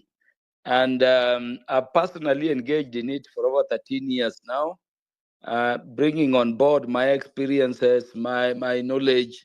Of course, not with much success because people normally would want to have a skewed electoral system for their own interest, not necessarily for the benefit of the nation as a whole. So I join others in requesting that we have a better engagement, so that in future we can pick, the various subjects, and a number of them have been picked out as issues that we need to address with our electoral system. And then that way we can have people, presenting in detail and having, conclusions which can be even proposed to Parliament and to the people of Kenya by way of, publications which are then followed up for implementation for national good. Let me end by saying that the country called Kenya belongs to all of us. It is in our best interest as individual Kenyans to make our contributions to its rightful governance. And in my view, for the 3 terms I've been in Parliament, if we addressed the matter of inclusivity, the matter of equity in the sharing of the resources of the nation, including the human resource portfolio in public service, I can tell you, Dibal and panelists, I doubt we would have, much squabbles even around elections. Even the fights around elections are about access to resources, which have traditionally been skewed in favor of the people who believe they can interfere with the systems we institute to get themselves into power and therefore to take more to themselves and those who support them. I believe if we can address these two, and that is the reason they are, picked out as some of the national values and principles of governance in Article 10, would be a greater nation. But I remain available to engage in a very sober way as and when you shall invite, and as and when you shall honor me again to share my thoughts on these critical issues. Even as I regret that I was traveling most of the time, and therefore I was not able to be as useful as I'd contemplated earlier. I thank you very much, and may everybody have a good night. Thank you, Honorable Kaluma. My pleasure is all mine. I think you graciously electing to be with us as well is commendable, despite the challenges that you had with the connectivity, but you make it very limpid and clear some of the issues that actually were brought to bear on your table this evening. So I want to thank you so much. So I want just to say my vote of thanks to everyone that attended today, the questions that were asked from the plenary, Owino Ambogwa and the rest, MK. It's a pity that we didn't have enough sufficient time to just express all the questions and the contributions that we had. But nonetheless, I want to thank you so much. Dr. Martin Olo, thank you as always. Professor Kifeda Kibona, thank you. Again, Honorable Peter Kaluma, thank you so much. Wilson Sosion was here. I think also he dropped along the way, maybe challenges. I want to thank also Honorable Makali Muli as well, Member of Parliament, Kitui Central was here. He dropped, and also Dr. Anne Nderito as well. She was here and she stayed for long. I think this is beyond the time that I actually requested that too, but she's been also very, very patient with us. So thank you so much for a good conversation. I've enjoyed as a host. On behalf of Ben Indolo, I think he had also technical challenges as well. He's dropped, but I think also we've overstayed our welcome. So as they say, I just want to say thank you warmly, and may you have a restorative night as always. And we always say that in essentials unity, in non-essentials liberty, in all things charity. So let's stick to what's cohere as a country where it matters most. Thank you so much for a good conversation. May God richly bless you. Now you can actually